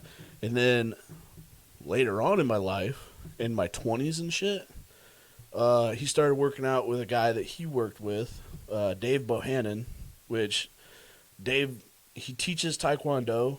He's a 4th degree black belt in Taekwondo, and he has his own martial arts, Dave Bohannon Martial Arts, where at first when I started to get back into it, he was doing, like, how to protect yourself in a bar fight.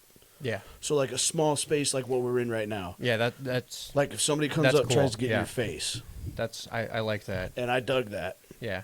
I mean, you can't, like, teach that to kids necessarily. Like, kids need the discipline of, they need to learn when to martial actually arts. Fight. Yeah, and they need to learn how to strike and how to breathe when you're striking and how to pace yourself. Yeah. They need to learn those things, and that's what that other martial arts is great for. But that's a great idea. Dude, it was fantastic. As like an adult who can actually very much be in that, who we've all been in that situation before. That's a great idea. So the problem is, Dave's a 5th degree black belt. Okay. Dave is also very quick. He reminds me a lot of my dad. And the problem is, though, like, Dave sometimes has no fucking chill. Okay. So if he's going to show you something, he's going to show it to you at like 100% speed. Okay. And he does that to my dad, where he'll show my dad at 100% speed, like, check out this new move I learned. And he'll do it to my dad. And my dad will come back to me, because I used to be with Dave, and then my schedules conflicted, and I couldn't go to the classes anymore. So my dad will come up to me, and he'll go, okay, so let's say you're at a bar, right? And this guy comes up, and he's getting in your face. And so he's telling me about this thing that Dave taught him. He's wanting me to act this out. He goes, so act like you're getting in my face. And so I walk up to my dad, and I was like, oh, you piece of bitch, blah, blah, blah. And my dad's got his hands up like this, and he goes, all you do is this. And he throws this quick elbow, like a fast elbow. 100%. I'm your son. 100%. He throws this elbow, and he hits me in the sternum. And, like, I'm mid-sentence talking shit to this dude, like, oh, you're a bitch, you're a blah. And he throws his elbow, and I'm just like, you're a bitch.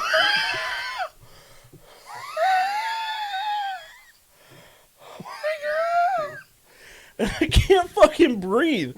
And I was like, what was that? What was that? And he goes, pretty cool, huh? I was like, no. I was like, why did you do that to me? He goes, oh, because that's what Dave did to me. I was like, well, go kick Dave's ass, which I don't care. It's my dad. I think he can kick anybody's ass. But I look at my dad all the time, and I'm like, I still don't stand a chance. He is 59 now, and he could still probably just beat the crap. I think I could out-muscle him because I outweigh him by a lot. Mm-hmm. But, like, as far as, like, how quick he throws stuff, shit, dude, I don't stand a chance. But, like, I don't know. He's taught me how to, like, control myself in those situations. How the hell did we get here? I don't know how we got to this. I don't know exactly. I love this stuff, though. When's the last time you actually almost got in a fight? Because I already know the answer. Do you? Yesterday. 2 days ago. Car alarm. Homeless guy. Oh! Yeah, homeless guy.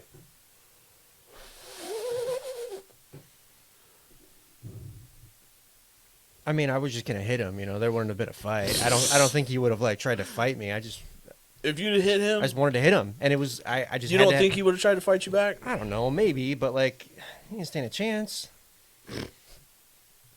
You're that confident in yourself. With that guy, yes.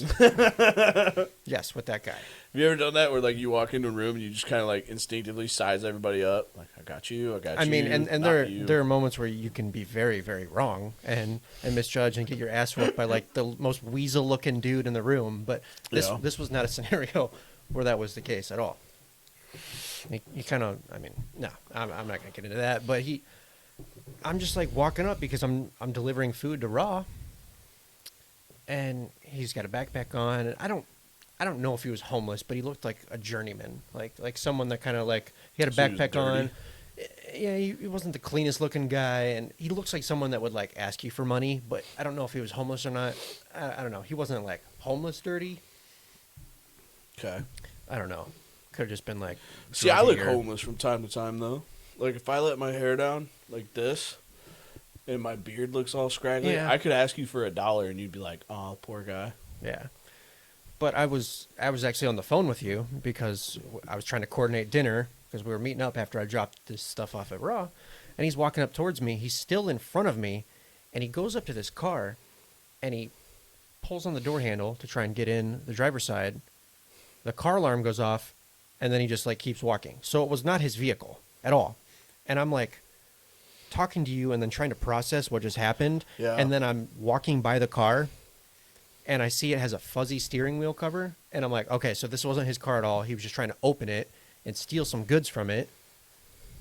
So I just called him out.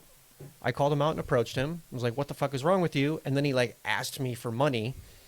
Like, no, I'm not going to give you money. You know what you should have told him? Witnessed you almost like. You should have been like, you know what I will give you? Justice. Yeah. Justice. and there was this kind of weird awkward pause where I was like deciding if I wanted to hit him or not, and I didn't hit him. I had stuff in my hands. I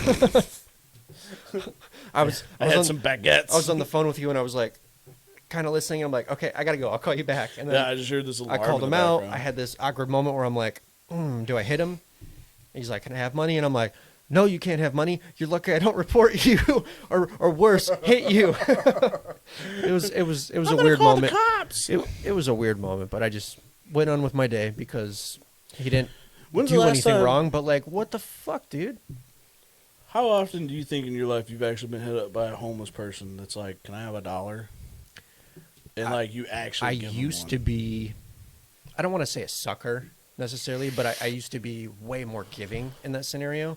And then when I was working downtown, during my time at Duck City, I mean, every other day I'm dealing with this. And you just get to a point where you're like, I'm so fucking sick of this shit, dude. Like, do something about your life. Like, I understand people, like, there's things that happen beyond people's control and they need a little, like, fiscal help. Cool. Yeah. I get that. But, like, at some point, you just got to stop being a... I'm not going to say that word. Careful, because... You just got to stop... You've never been in that situation. You just got to stop. And, like, I get that where, like, Well, there was one dude in particular. That shit on the daily though, where it's like you see that dude and you can't remember that you gave him $1 yesterday. Exactly, you're seeing the same faces. It's like, dude, I told you yesterday. Like, yeah, I'll give you this $1. I got nothing for you from now on. And you're asking me again today. I told you yesterday. Like, didn't I tell you that? Right? It's like, yeah, okay. Well, but there's a dude in particular where I saw him actually like tripping balls outside the front window. He's in front of the Adler Theater and he's like tripping, like he was on some stuff. Yeah. And it's a dude that during that certain period of time, he was always asking everyone and just badgering everyone. And I didn't like the way he went about it too. And there was a day where like I was such an asshole to him because sometimes you gotta be. Yeah, he came up to me. I just parked and I was getting out of my vehicle and he's like trying to give me a story, even though like, dude, you fed me the story like 50 times before. Yeah. How do you not remember that you fed me this story? Drugs. And so I go, no, I got nothing for you. I've told you that before.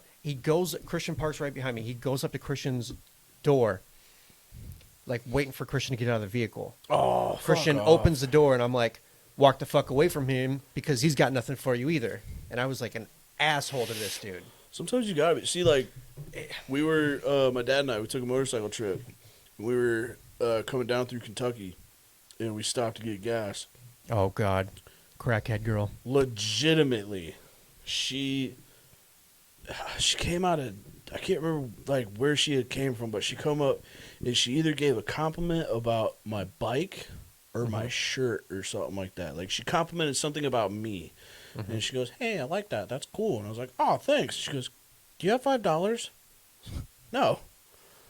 Like, no. Pretty sure we sent her away. And she legit ran off and jumped in the bushes. Like, she legit, like, crackhead cartoon style. Like, that shit that you hear about.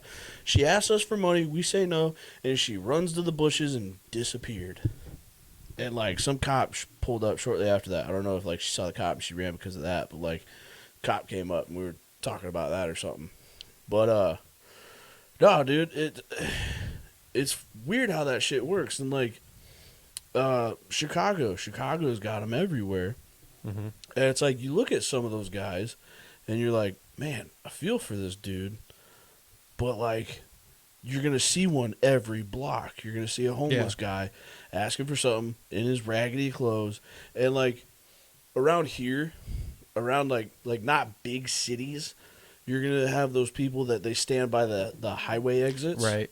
With a cardboard sign in brand new Nikes, in nice blue jeans. Right.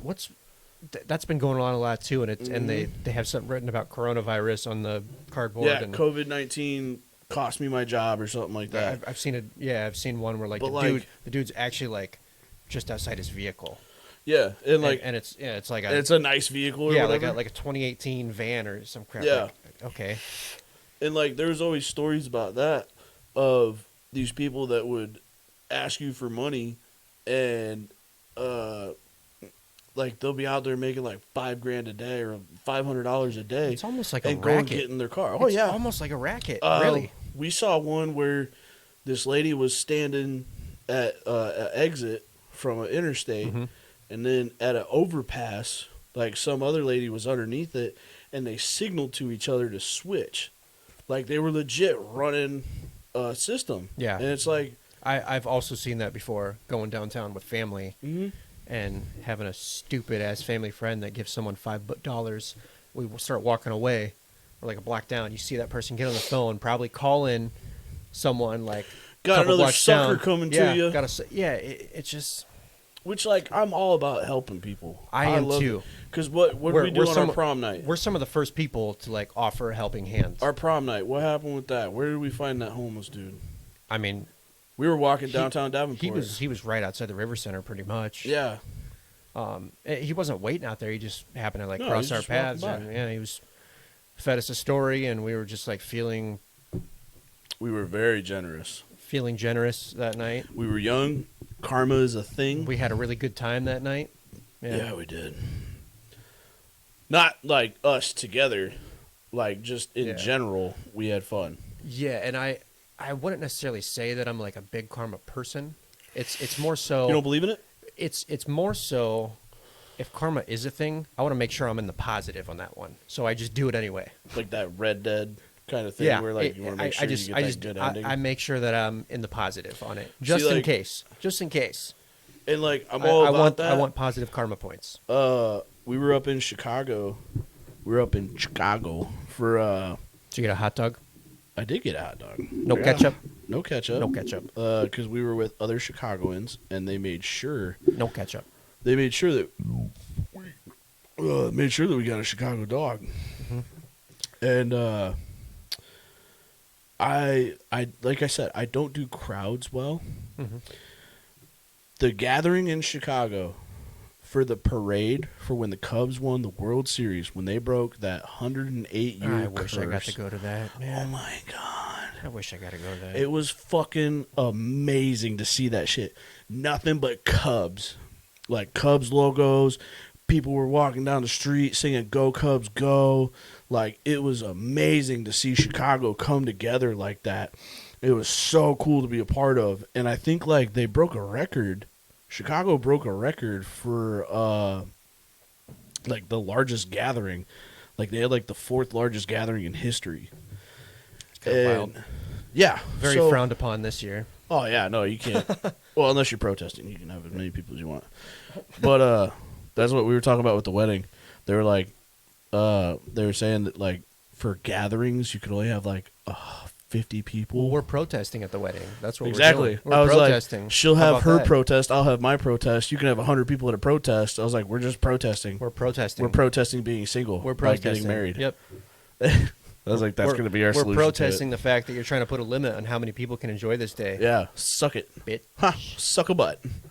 But, so there's this lot of people. I mean, people climbing all over everything. Like, you're bumping into people. You have to have the buddy system, like 100%. Like, you need to be holding hands with whoever you're with. Stay with them. It got to me. Like, I don't do large crowds like anymore. It makes me kind of panicky. Like, if I'm surrounded, it can be, and I think we're kind of in the same sense. We're like, if we're in a crowd, we would totally be friends if we met right now. Yeah, we would. But where we survey and we kind of like assess potential threats. Mm-hmm. And so when you're in a large crowd like that, it's just kind of like sensory overload. Yep. I think for me, that's what it is. I can handle it. It's just like, it's a lot going on. And I don't like feeling like exploited at all or vulnerable. The people that I was there with, they were like natural Chicagoans. Like, they were born and raised in Chicago, so it's natural for them. Yeah. But, like, that's not my scene. Right. So, and then, like, I couldn't, like, there was one guy there that I could, like, rely on that if shit hit the fan, like, he's coming in hot.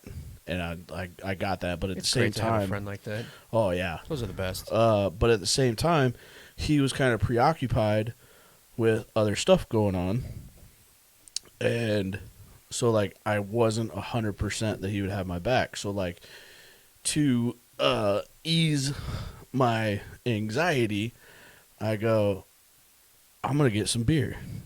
Like, if I'm not comfortable, like, sober, if I'm drunk, I won't be as worried about it. Right. So, in the middle of all this chaos, I go and find a 7-Eleven. And I try to get into the 7-Eleven, and it is wall-to-wall packed. I believe it. And I look at the line. This lady's trying to check people out. Like, it's one lady there. Another lady that worked at the gas station is standing up on a counter, like, trying to watch people. Mm-hmm. And I can't even get back to the coolers to, like, get a case of beer. Wow. So I have to yell at a dude, hey, I was like, is there any Budweiser or Bud Light in there? He goes, there's a 15-pack left. I was like, pass it over. So he gets it out, passes it over. Team effort. He passes it over like 3 people. Like they're crowd surfing? Yeah, they're crowd surfing this case of beer to me. I get that, and I'm standing there looking at this line, and I look at this lady that's standing on the counter that worked at the 7-Eleven, and I go, this is $15. I was like, if I hand you a 20 right now, I was like, can I walk out? And she was like, kind of processed it for a second, like, you're going to pay $5 more? Yeah. So I hand her the 20, and I go, peace.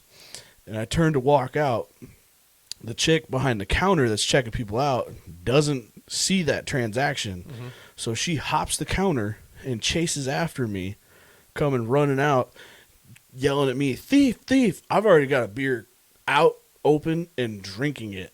Mm-hmm. And she comes out of the store yelling at me, and I was like, no. I was like, I already paid.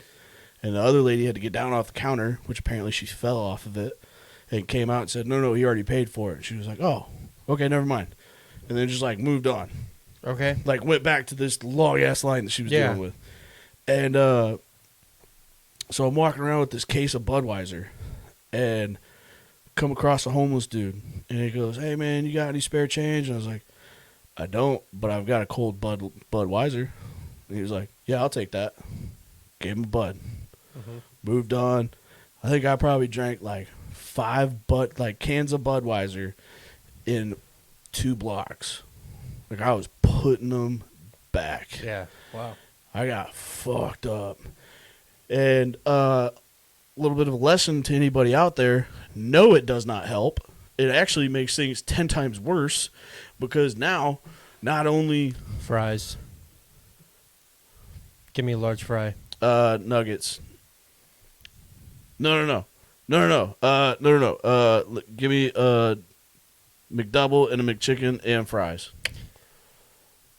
Sorry, Yeah, we're placing an order right now. Give me a large fry. And miss, could I get a breakfast? Can I get a breakfast? Breakfast.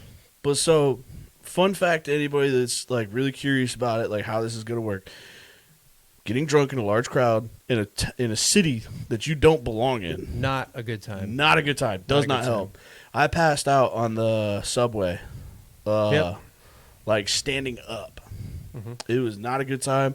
Because now, okay, so my worries were gone. But I just gave my friends that I was with, I just gave them a 20-something, 300-pound baby in charge of. And I was a fucking mess to deal with. And I feel bad about it, but like, yeah, I think I gave a homeless guy a beer, which is one of the funny, like, to me, that's the true sign of like a homeless person. Mm-hmm. Is if they're like, you know what they're going to go spend it on. Oh, yeah. You know, so it's like, hey, I don't, but I can get you a beer. Oh, dude, thanks. Yeah. But there's like a scene from like Scary Movie, like the first Scary Movie where like some homeless guy, he goes, hey, can I get $1? And like some girl, ew, girls, get away. And the girl's like, oh, he's just hungry. And she hands him a sandwich and she goes, here you go, bud. And he goes, I asked for $1, bitch. And he throws the sandwich at the back of her head. And it's like, clearly he's not hungry. He wants booze. Mm-hmm. Which, in their situation, shit, yeah, I'd probably want to be drunk too. I told you not to bother me when Don't I'm bother me cleaning. cleaning my room. when I'm vacuuming. Yeah, Officer Doofy reporting for duty. Hey, Doofy, you want to smell this? Oh, what is that? That's the smell of a man. Smell mine. Oh, what the fuck is that? My ass.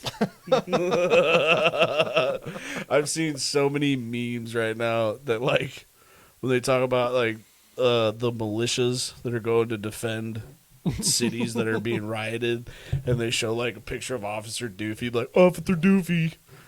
And they're like, God, ruthless the internet is. That's good stuff. But yeah, That's good stuff. I'll still help out a homeless person. Somebody asked me for help, like if they need a ride, I'm that guy. Like I can't help. Like I if somebody comes up like, hey man, I need a ride to a gas station or something, hop in. Oh, I've done that before. That sounded kind of somber. I have done that before. Did it not go well? It did go well, just because I can adapt and make friends super easily. But it could have gone terribly. That's how you get sex trafficked. Could have gone terribly. The guy that got in my vehicle and I gave him a ride. I tried to like. Which car?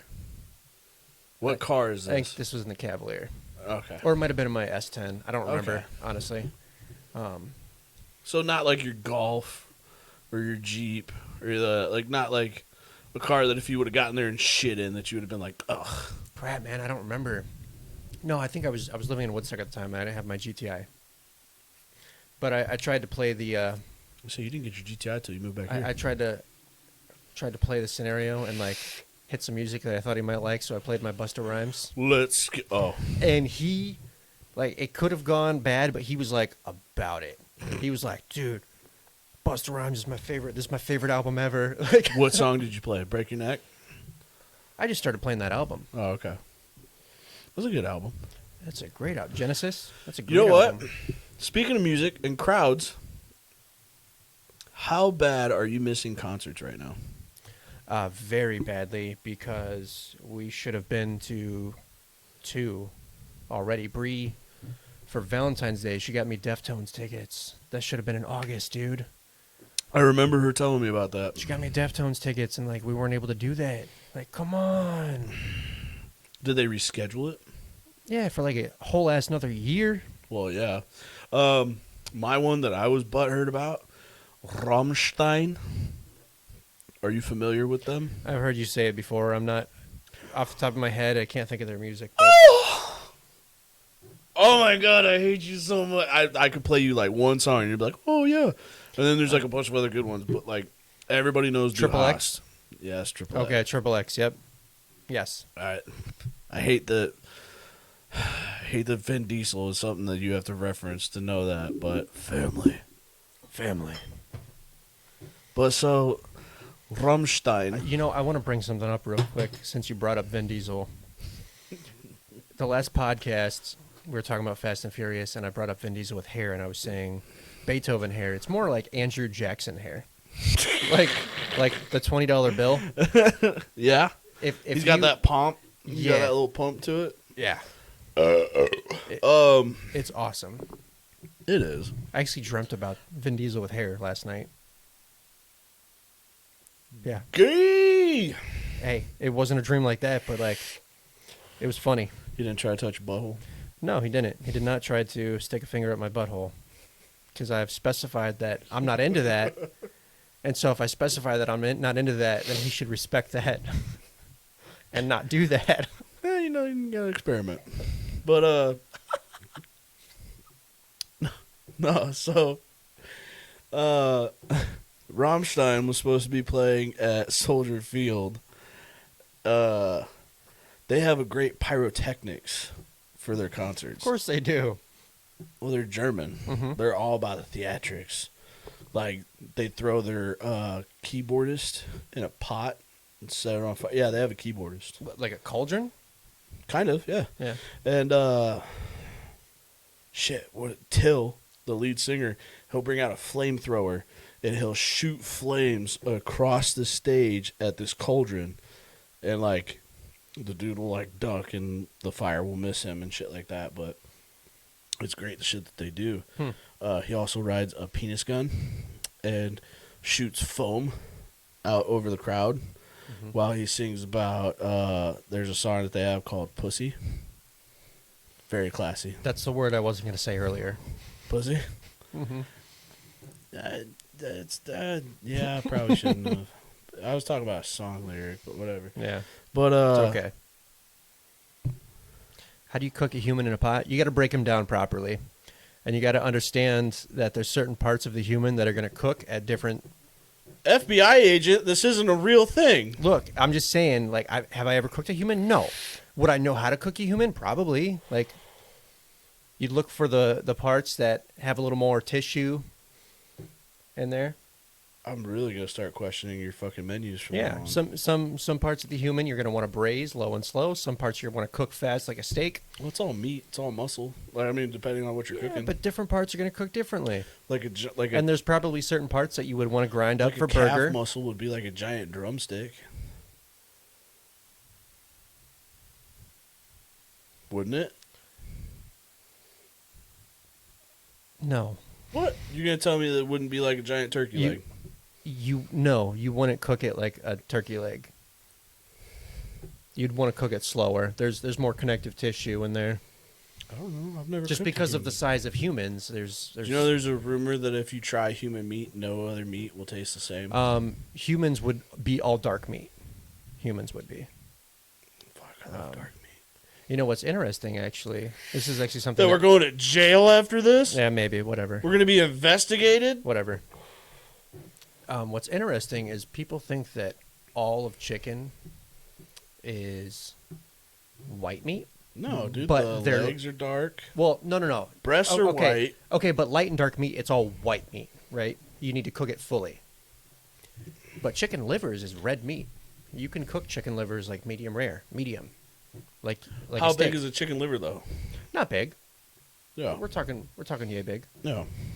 But still, it's a totally different type of meat. I think it's just a fun fact. It's a Not everyone weird knows. fact.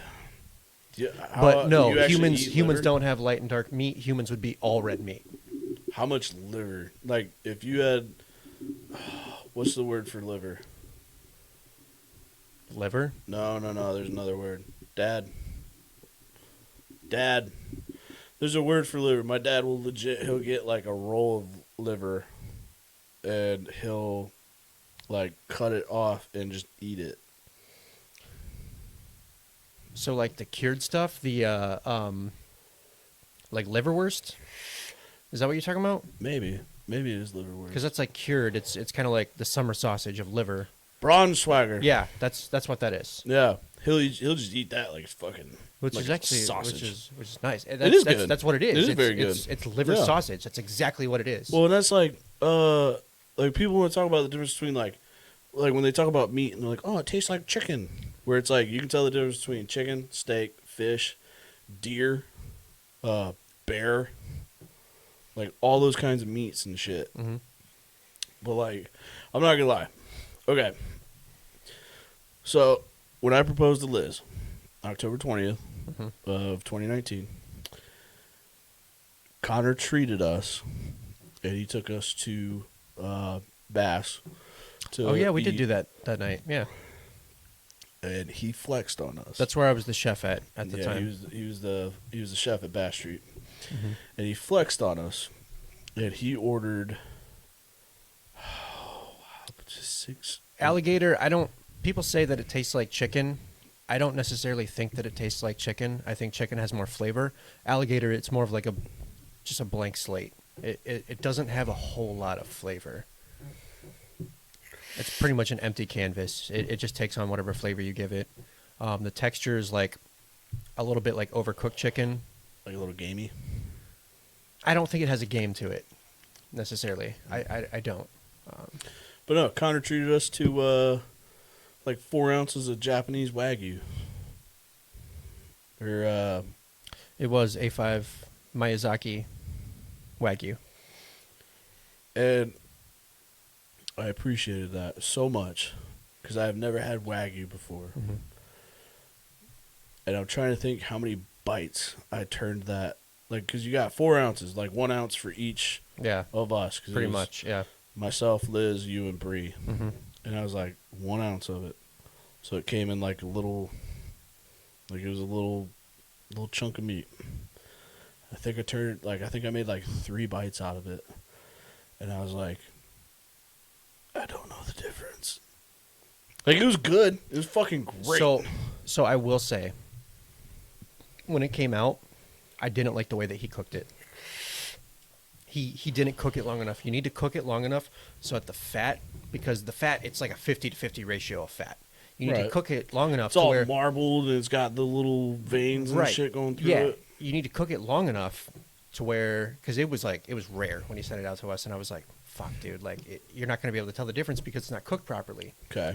You So need to- I wasn't too off. You need to cook it long enough to where it renders a little bit of that fat, and then it has just like this buttery mouthfeel, but it's like charred on the outside, and it's magic when it's cooked properly. If it's not cooked properly, people say exactly what you just said. Like, I don't really taste the difference.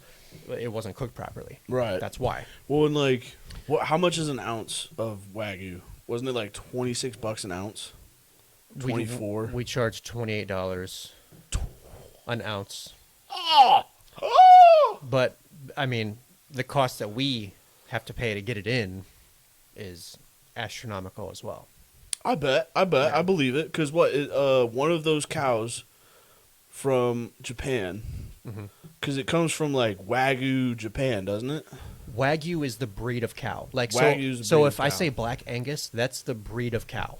Okay. It's an American cow, Black Angus, right? Wagyu is the type of cow.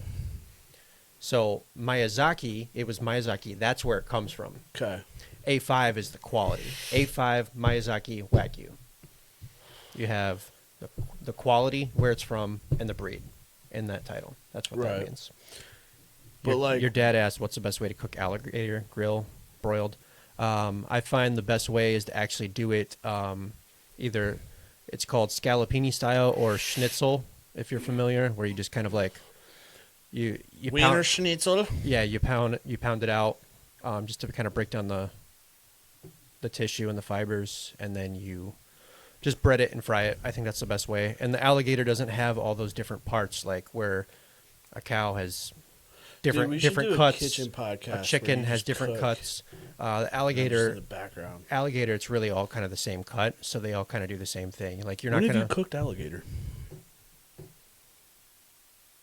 I just know this. Oh, okay. I thought you actually had cooked alligator before. No, I just know this. I'm familiar with alligator meats. If I took you down to Louisiana, like if I took you down to New Orleans. So the thing is, like, when you're a chef and when you encounter so many things, have I cooked alligator? No, I have not cooked alligator. Have I felt alligator and seen the meat in my hands? Yes. So I know just by looking at it, this is how this needs to be cooked. Right. So I would, if you gave me alligator, I would do it like scallopini or schnitzel style. I pound it out, bread it, fry it, serve it with, whatever. But okay. that's how I would be cooking alligator. I don't know. I was just curious. Mm-hmm. Forgot where I was going. Oh. Okay. So those cows, though, those Wagyu cows. Yeah. Like, how much are they per cow? I've heard like 40 grand a cow. It's in that like 30 to 40 grand area. Fuck. Yeah. Could you get one of those stateside and breed them here? Okay. Because I know it's how they feed the cows over there.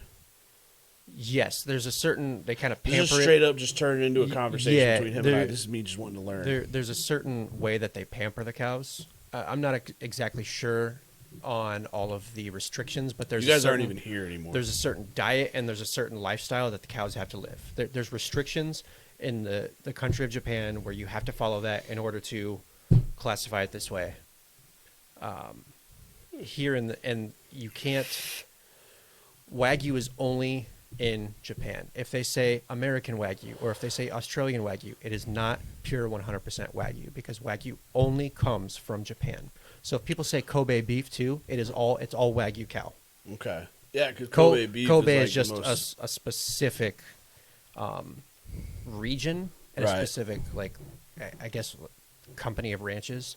But if you see American Wagyu, it is someone that has been given, like, they've been allowed to breed Wagyu with Black Angus.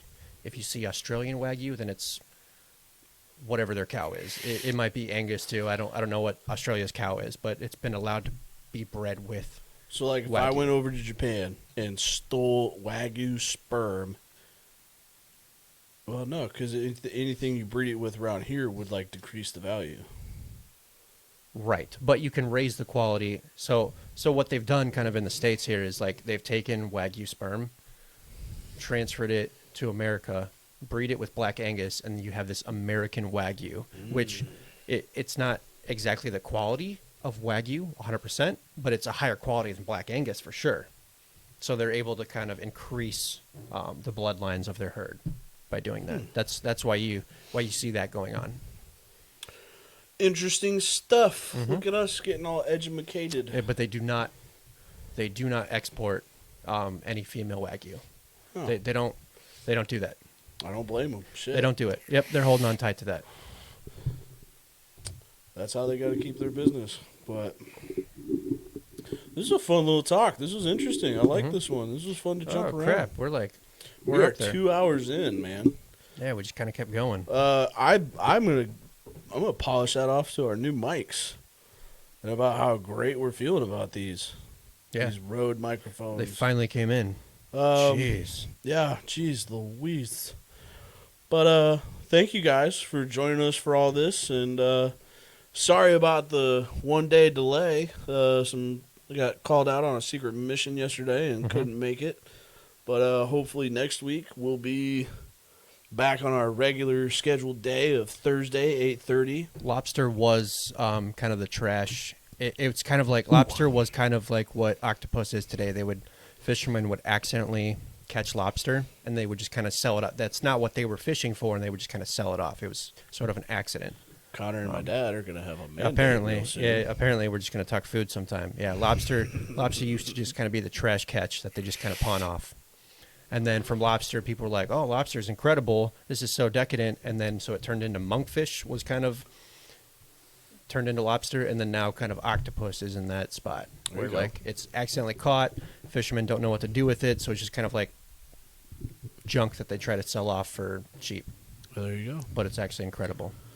Well, I guys, can end on that note. I think thank you for joining us for course number 5. We've been doing this for over a month now. There we go. I think this is a great little journey that we've taken. Good to have you. Like I said, hopefully we'll be back Thursday at 8:30. Tell your friends, tell your loved ones. Come and have a listen. Join in on the chat. Like, my dad has been blowing it up today. I like having the chat because I like yeah, interaction. you get some different things out Yeah, of it. I like interaction. But we're still working on getting us on different broadcasting to try to get us out Yeah. there anymore. Different platforms. But I we'll have still good- always be on Twitch. I do have good crawdad stories. Actually, I've got a story about where a crawfish pinched my nipple when I was a kid. We're fishing for We will- crawfish. Yep, we'll get we'll into that. do that next We'll get into week. that next week. We are Yeah. at the end of this rope. Yep. Otherwise, we're going to be here all Otherwise, night. we'll be here all night. And I have gone through a 6-pack already, and Nice. Daddy has to urinate. So, Let's go urinate. yeah. Thank you, guys. Thanks for joining us and staying with us. See you Thursday, 8:30 next week. Tell your friends, blah, blah, blah. Okay, love you. Bye.